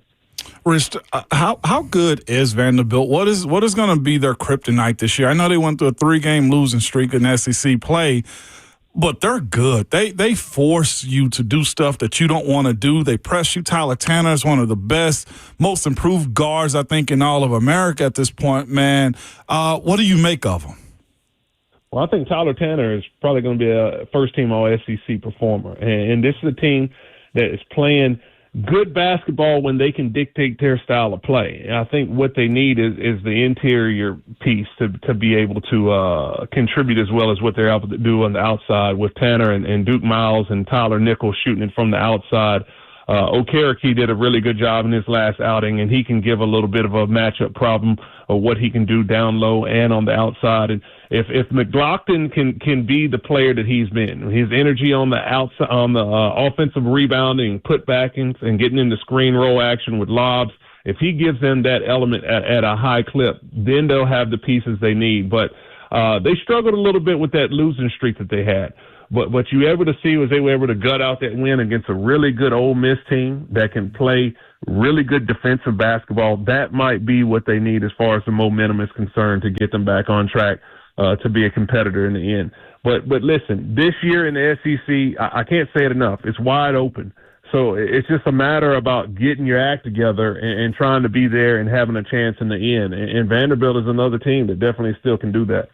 Richard Hendricks of the SEC Network, our guest this morning, talking some SEC hoops. Richard, when you look at this Tennessee team and Nate Ament stepping up, JP Estrella giving them some more consistency, things are certainly better than they were a week and a half ago, but the turnovers still remain a big issue, and Jacoby Gillespie is great, but also has some moments that make you want to pull your hair out. How fixable are Tennessee's problems at this point, Richard, and how far can this team still go in March the way they're currently built? Oh, they can go far. I mean, they can win the SEC. They can win the SEC tournament. They can make it to an Elite Eight, and maybe if they can get a good, favorable matchup, they could be a Final Four team. I mean, they have firepower all across the court. And Nate Ament, I was on the call at that Alabama game. Mm-hmm. He definitely is a player that's starting to turn the corner and understanding what his true potential is. If he has that type of mentality where he's an alpha-type performer, and you saw it in the last outing, shot 16 shots and more so got to the free throw line for 15 attempts. That's the type of attitude you have to put the pressure on the defense. And defensively, I mean, they're always going to be able to lock down and play with the physical tone. the way that they practice with the level of intensity on the defensive end, that's something you can't prepare for. Other teams try to come out and replicate it. But they play at an intensity defensively that you just can't match, and that's always going to keep them in games. The turnovers, I would just say for them, be a little bit more decisive in what you're doing with the basketball. And Jacoby Gillespie's had some, unfortunately, turnovers late in ball games that you really can't explain. And if he can continue to just be aggressive, like it seems like his nature is, and try to just look for the shot instead of overthinking it, then he might be able to correct these turnover issues. But this is still a really strong team. Rich, man, from a human side of this question I asked you, man, to just dive into it for a second. What does a guy like Charles Bediako have to be going through mentally at this point with the ridicule that he's kind of gone through? You're like, we talk because that's what, sports is a bunch of trash talking and let me pile up on you. But Rich, that G League dropout chant, like that has to get to a person, especially when they're not dominating the way you want them to. Where are you at on the human side of this thing? Well, I mean, listen, this is the nature of the game now, and what it is he's getting paid in college. So I don't know how much he cares about that. If you get an opportunity to now go where the best opportunity to get money is, which is in the collegiate game. The reality is, for most of the guys, even if you're on the bench or even playing, if you're at Florida as another school, you're probably going to be in the G League soon as well.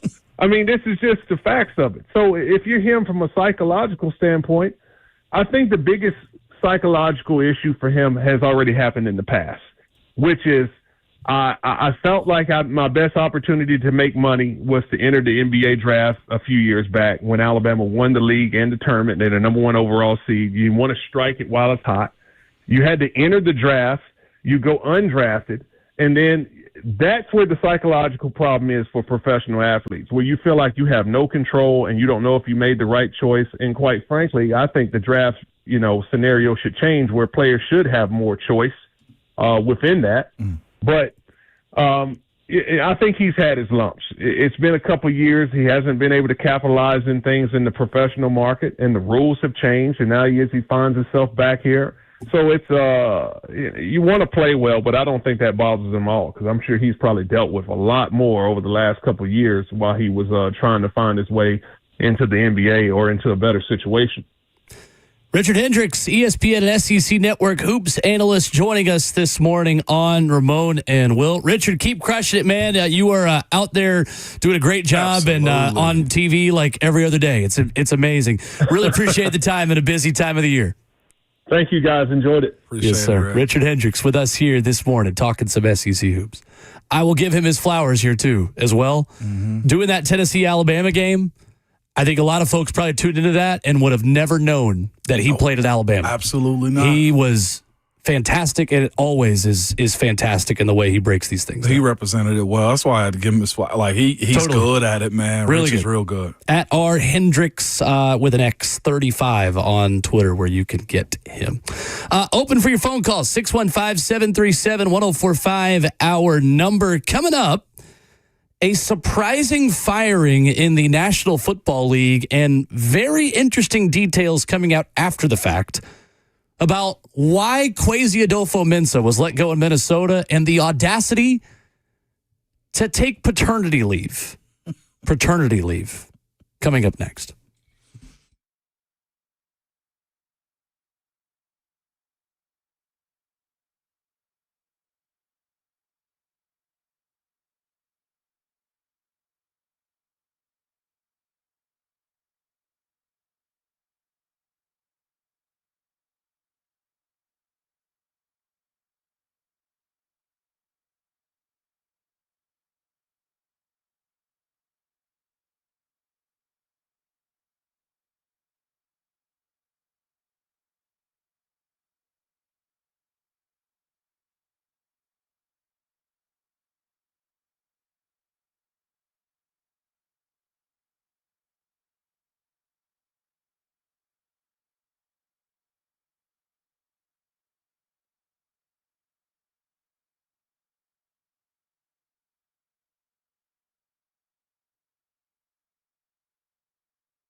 Ramona Will continues at 104.5 The Zone in hour 4.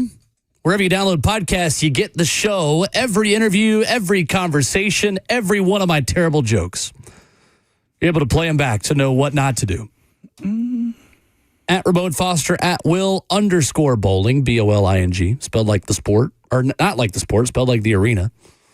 Barry Trotz stepping down. That's the story of the morning, broken by Elliot Friedman just about 30 to 40 minutes ago.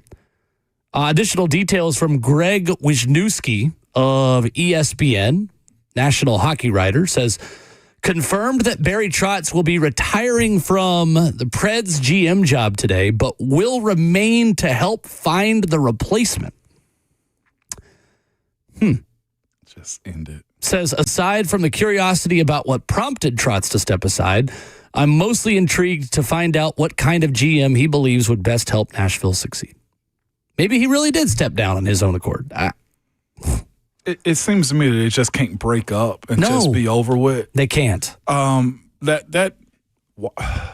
The respect is one thing, but if you really are moving in a different direction, why did you have to compromise and, just kind of do a slow rollout of him being let go, of him resigning? That to me is always problematic when you look at these type of situations, because again, you still attach to things of years old. Even if he's a failure, then you also blame Barry Trotz for this too in the new coaching search or new GM search. Like, how do you go about doing this? Like, it's one thing to have him as a search firm, be a part of the search committee, but it's another to also say, hey, you're out and we just can't separate from one another. I don't like that type of stuff at all when it boils down to it.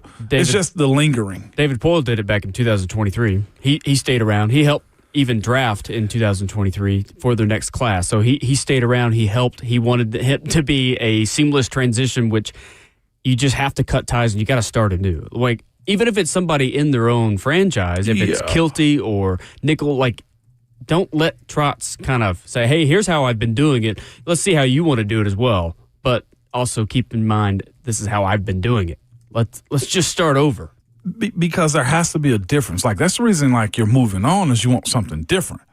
Because if that's not the case, then why ask him to leave, or why did he choose to leave if that's the case, Hawk? Like, that's bothersome to me when teams do this type of stuff. It's just odd. Like, why would he step down now?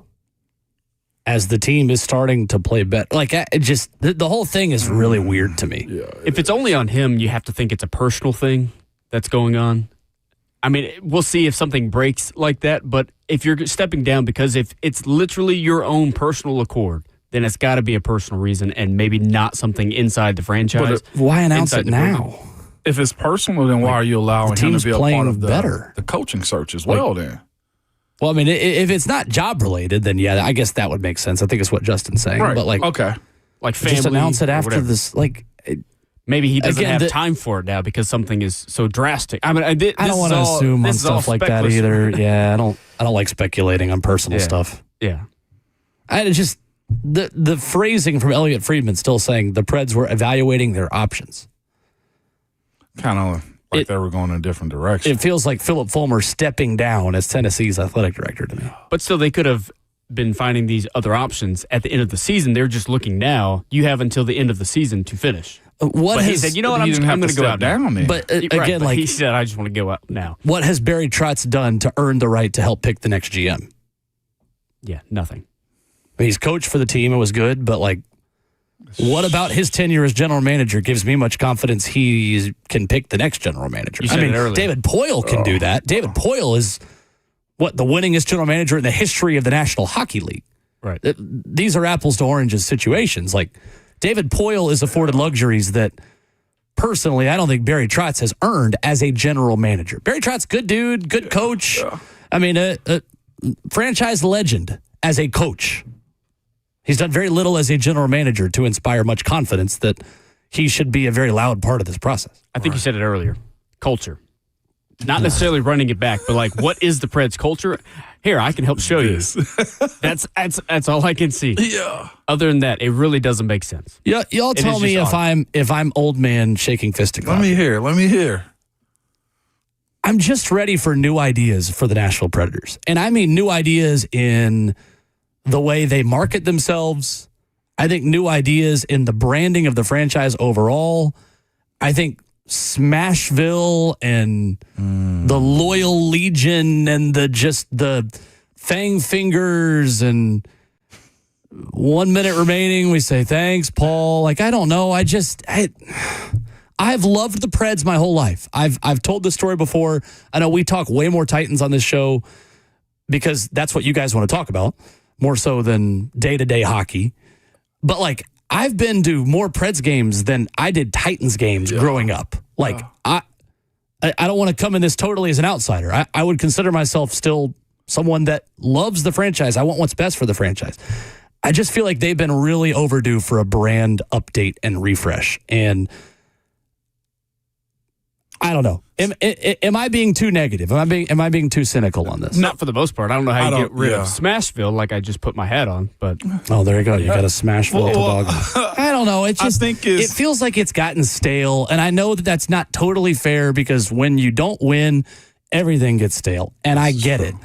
But this is a very natural time to kind of hit the reset button a little bit, right? It is. The way I'm hearing you speak about this is, and hearing the way Hawk loves it, is they've chased that Stanley Cup race a little bit too long, and that method is done. Find a different way to get back. And they kept doing it on the ice until they had to blow up that roster. And that's what I'm saying. Like, don't go searching for that again. Like, to be quite honest with you, the same as the Titans have gone outside of Taylor Zarzer mentioned it earlier, like with a GM that was an outsider, a head coach that's an outsider, coaches that hadn't worked together. Maybe that's better than, hey, Barry Trotz also be a part of the GM search. Yeah, I mean, I think... Is that what you're getting at? Like, go ahead and do something new already. You got Think time outside the box and go outside of your people. Because I get that. Your people have not won a Stanley Cup. Right. You also need a proven scout. And one thing that you alluded to earlier was drafting. Yeah. Something that was a part of the Preds nucleus when they were on that Stanley Cup run was within. And the hard-nosed working players, and nowadays they're paying to have these players, and it's not working as much. But also, NHL is a lot harder to build through the draft than any other sport, it takes much like time. baseball. Because it's different. Right. If you draft somebody this year, they're probably not going to play on your roster unless you have the number one overall pick. Probably not going to play until at least 2 to 3 years down the road. Yeah. So you have to buy, but at the same time, you have to have better scouts in all phases. I don't know if that makes it harder. I just think it makes it different from football. Y'all know the issue, though, with this, though, is sports teams have a hard time breaking those molds, though. Like, across the board. As you're mentioning it, like, I went into a daze because I'm like, freak. That sounds like Pittsburgh to me. Right. Like the Steelers. Right. Like, but the Steelers have a championship. Okay, but here's the other part, though. Right. But like, the Preds made hockey cool here. Yeah. They made the Titans want to be better and be cool here as well, and both benefited from it. Like, I'm thinking about what you're saying, and like every team, every franchise, the same way as Abdul Carter got drafted to the New York Giants. Why? Because that's Lawrence Taylor 2.0. You know what I'm saying? Like, it's hard for sports teams, I think, to see outside of what they've done to be successful. True. And it's uncomfortable as heck for them as well. But like, it's got to be. Right. And the challenge, I'm not justifying. Though, right. I get it. I think the challenge, though, with what you're saying is you just named 2 pro sports franchises that have championships in the last 20 years. Okay. You named the Steelers and you named the Giants. Yeah. The Preds don't have a championship. They've done some really good things. ESPN named them the number 1 franchise in pro sports within the last decade. Mm-hmm. They deserve credit for that. But it's what have you done for me lately? And to me, the Preds have become stale. And a lot of that is due to the fact that they run it back and they double down on themselves and their own culture far too much. I think they got to have some tough conversations over there about new ideas and thinking outside the box. And we got to comment in the chat of like, don't abandon our traditions. I get that. But where is the line between things that you do because they're good traditions or things you're doing just because you've always done them? Right. Like, maybe not thanks, Paul. Like, that's kind of fun. Like, whatever. Like, I'm not being totally critical of all of it. I'm just saying everything should be on the table in terms of thinking about ways to update and refresh your brand. Because there are more competing interests for folks' attention in Nashville than ever before. And even more so than in 2017 when you made it to the Stanley Cup final. It was 9 years ago. 9 years ago. and that process still hadn't repeated itself because you won't let go of the things old. Right. And the league has changed, I'm guessing, or I guess the way it's celebrated and played is faster. They've never had great, high-level, elite forwards that they drafted. Tough. They've never been sustained excellence, top line. They have been chasing that forever. They've had defenders. They've had goaltenders. I mean, going from Pecorine to UC Saros, pretty good the way that transition worked out. Having Shea Weber and Roman Yossi as a part of this organization for a long time, pretty dang good. But Philip Forsberg, they traded for in the Martin Erat trade. Right. And he's been excellent, but like even still, there's another level beyond Phil, who I love, who's been excellent here. Right. There's the top Kucherov, Stamkos, dare I say Crosby. Crosby's are once in a generation. I get that. But like that's what you've been chasing for a really, really long time. The McDavid, Draisaitl, like that level. They've never even sniffed They've never touched it, no. The thing with the Preds is they're always behind in goals. They will score goals and they'll win games, but they're never in the top tier of goals scored in the league. Yeah. Whether it be the whole team or a singular person. Preds have done a lot of really good things in that building to make games fun, entertaining. I don't want to be overly critical of the brand that they have created. They deserve a ton of credit for being entertainment and bringing hockey to a place that was not supposed to work with hockey. Right. I commend them for that. Now I just want to see them evolve into what's next. Natural moment to do that. Kwesi Adolfo-Mensah was fired as the Vikings general manager over the weekend. And Ramon, there are a lot of details that have come out about this after the fact that are interesting to say the least. So Adolfo-Mensah was 43-25 in his 4 seasons. He was at the Senior Bowl on Thursday and was fired on Friday. Diana Rossini and Alec Lewis wrote a piece at The Athletic with a lot of details. Some of them football related, some of them not football related. On the field, that only 4 of his 28 draft picks are surefire starters in the future. Also the fact that, quote, his Wall Street trading background created skepticism among some football people inside and outside the organization that never completely faded. And tension had spilled over between Adolfo-Mensah and key members of the coaching staff who questioned his experience to do the job. A team source said, "This is wild. We all thought the time passed and they decided to keep him. Something changed." Another team source told The Athletic, "We knew there'd be a lot of pressure, and rightfully so, but we thought he'd at least see one more season." Their interim is going to draft and go through free agency. They're not hiring a GM until after the NFL draft and after free agency. And then there is the paternity leave part of this. Direct quote. Following the birth of his first child, the general manager left for paternity leave, missing about 2 weeks of training camp meetings and practices, and working remotely during that stretch. Word of his time away from the team traveled quickly around the league. Among some rival executives and coaches, it was met with disbelief. In an NFL culture where many players, coaches, and executives proudly acknowledge missing the births of their children, taking time away to care for a newborn and support a partner remains uncommon. The Vikings were publicly supportive of Adolfo-Mensah's time away. He had made a commitment to his family well before the Vikings hired him. The NFL standard wasn't going to affect that commitment. End quote. Ramon, your thoughts? My thoughts is don't be childish. Speaking of children in a situation, like if same thing we talked about with the Predators, like if y'all are done, and just leave it at that. Like the conversation of his paternity leave getting out, and I think it was reported as well that his wife had a little bit of complications. It was his first child. There was a lot of that went into it. Also, you're in Minnesota during training camp as well. It's not like he had to go out of the country for this. Like he's at the place of work and he can do it remotely because COVID allows that to be, something that's normal nowadays.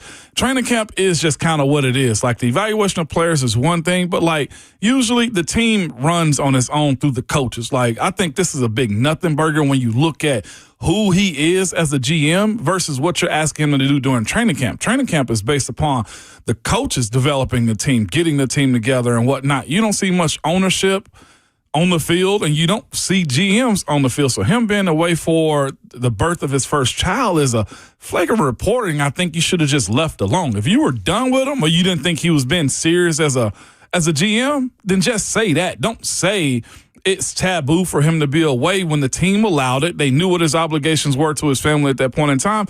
And it's training camp. This is just one of those, don't make yourself feel good because you fired him at a time where you didn't think, well, most of the league looked and said, why are you firing him now when he's literally working for you at the Senior Bowl? So my thing is this, him missing 2 weeks of paternity leave, does it equal him being at the Senior Bowl? Like, which one are you asking him to do? To watch the team that he's already built up or try to find you new players? Like, if you wanted to fire him, just say that he's 4 for 28 on his draft picks. Mention that side of, hey, certain free agents this year didn't work out for you when you thought you had the Super Bowl. Or call out the elephant in the room. He or whoever else didn't choose to sign Sam Darnold. And that part was mentioned in the article as well. Make that the headliner. Mm-hmm. Sam Darnold's playing in the Super Bowl. We had an opportunity to have that because our team is built similar to theirs, and we didn't get it. I'd much rather that be the case instead of a silly paternity league. That's such a non-football issue. Like, and here's the thing. Most players and coaches and just execs, like, they celebrate the birth. Like, guys have missed before. I don't think the coaching world is toxic because you know what you're getting yourself into those worlds, but it kind of is. I think it can be toxic. It can be. It isn't for everyone, but it proves two things to me. First of all, you miss on quarterback, your job's in jeopardy, just point blank. It's another example that if you get the most important position in sports wrong, you are up for fire. Yeah. That's not news. It's just another example of it. Secondly, that teams will stop at no end to denigrate your character on the way out if the public feels like they made a controversial decision. This was a surprising move at the end of January when the guy is at the Senior Bowl and you took meetings, took a break, according to reports in the ownership group, and then had more meetings to think about this. So in order to do the extra legwork on the back end to try to convince your fan base and the league that you made the right decision, you put as many details out there that denigrates the character of someone that I thought did a pretty fine job there. That's the toxic part of this, is when organizations and ownership groups feels like they have to go above and beyond without saying it themselves to put information out there that paints them in a more positive light. That's, I think, really disappointing. This is ran in the airplane situation. This is, you don't have to do this. And the thing that I question the most is just like, didn't he bring in Kevin O'Connell or they came in together as well? Like, is that side of it too? Like, there's been good to come out of him being there. Now, winning and losing in this league is hard in general. To disparage somebody because they took paternity leave when it was reported, I think his wife had complications during it. I just think you're a very inhumane person to kind of push that narrative in the public space like that. Just say he didn't do a good job drafting. Kwesi Adofo-Mensah got there in 2022 with Kevin O'Connell. With Kevin O'Connell, yes. Mm-hmm. They miss the projections. That's all it is. I'd much rather be that than say he was being a great husband and father. I think this specific situation is challenging because you only really hear one side. Ownership gets to tell their story through the media, and Kwesi Adofo-Mensah sitting there like, he'll never get to it. Really? Because if he wants another job with other owners, he's got to kind of take his lumps and sit on whatever his side of the story is. One offseason after, by the way, he got an extension from that same ownership. I was just about to say. Yeah. He just got an extension. Interesting, to say the least. 615-737-1045. Final headlines. NFL with a little announcement earlier this morning of something they're going to do next season. We'll tell you what that is next.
Wrapping up the show on Ramon and Will, 104.5 The Zone. Preds press conference at noon. New general manager on the way. Barry Trotz stepping down. If you missed it earlier, more details on that as the day continues. 615-737-1045. Final call for phone calls on the way out. Little announcement today from a shaky San Francisco. Shaky meaning there was an earthquake today. Oh, was it really? The Super Bowl, yeah. That's when Stephon Diggs laying down. I guess they get earthquakes. You stole my joke. Wow. I was going to make a joke about Where are you? Dang it. I think it was a 4.3 magnitude is what I That's saw. significant. Yeah. Yeah. Oh, man. The NFL will be going back to Madrid. La NFL vuelve a Madrid.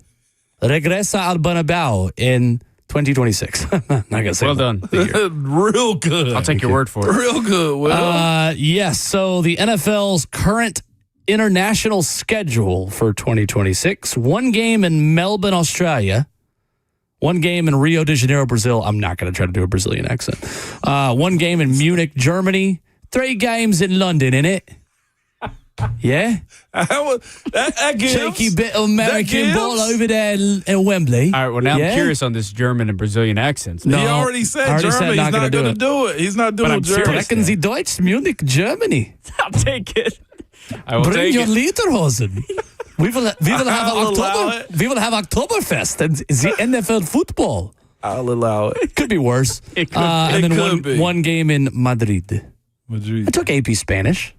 How good are Close you enough. now? Terrible. I remember nada. Terrible. Yes. I remember very little. No, I really enjoyed. You got to practice the language Spanish. to actually be good at it. Yeah, and I haven't. The thing I with haven't. the educational system is it's such a regurgitation of lessons that you don't get an opportunity to actually dive into it. At one point I thought about doing the smart thing and majoring in international business with like a minor in Spanish, like a double major, Yeah. and then I chose sports broadcasting. So, the haters and losers can be sad that I did not choose the not first path and I international chose now? the second path. I'm sorry. You know what? They can go take a walk down the street. I'm sorry. I believed in myself in high school and decided I wanted to do this as a career. I regret it every day.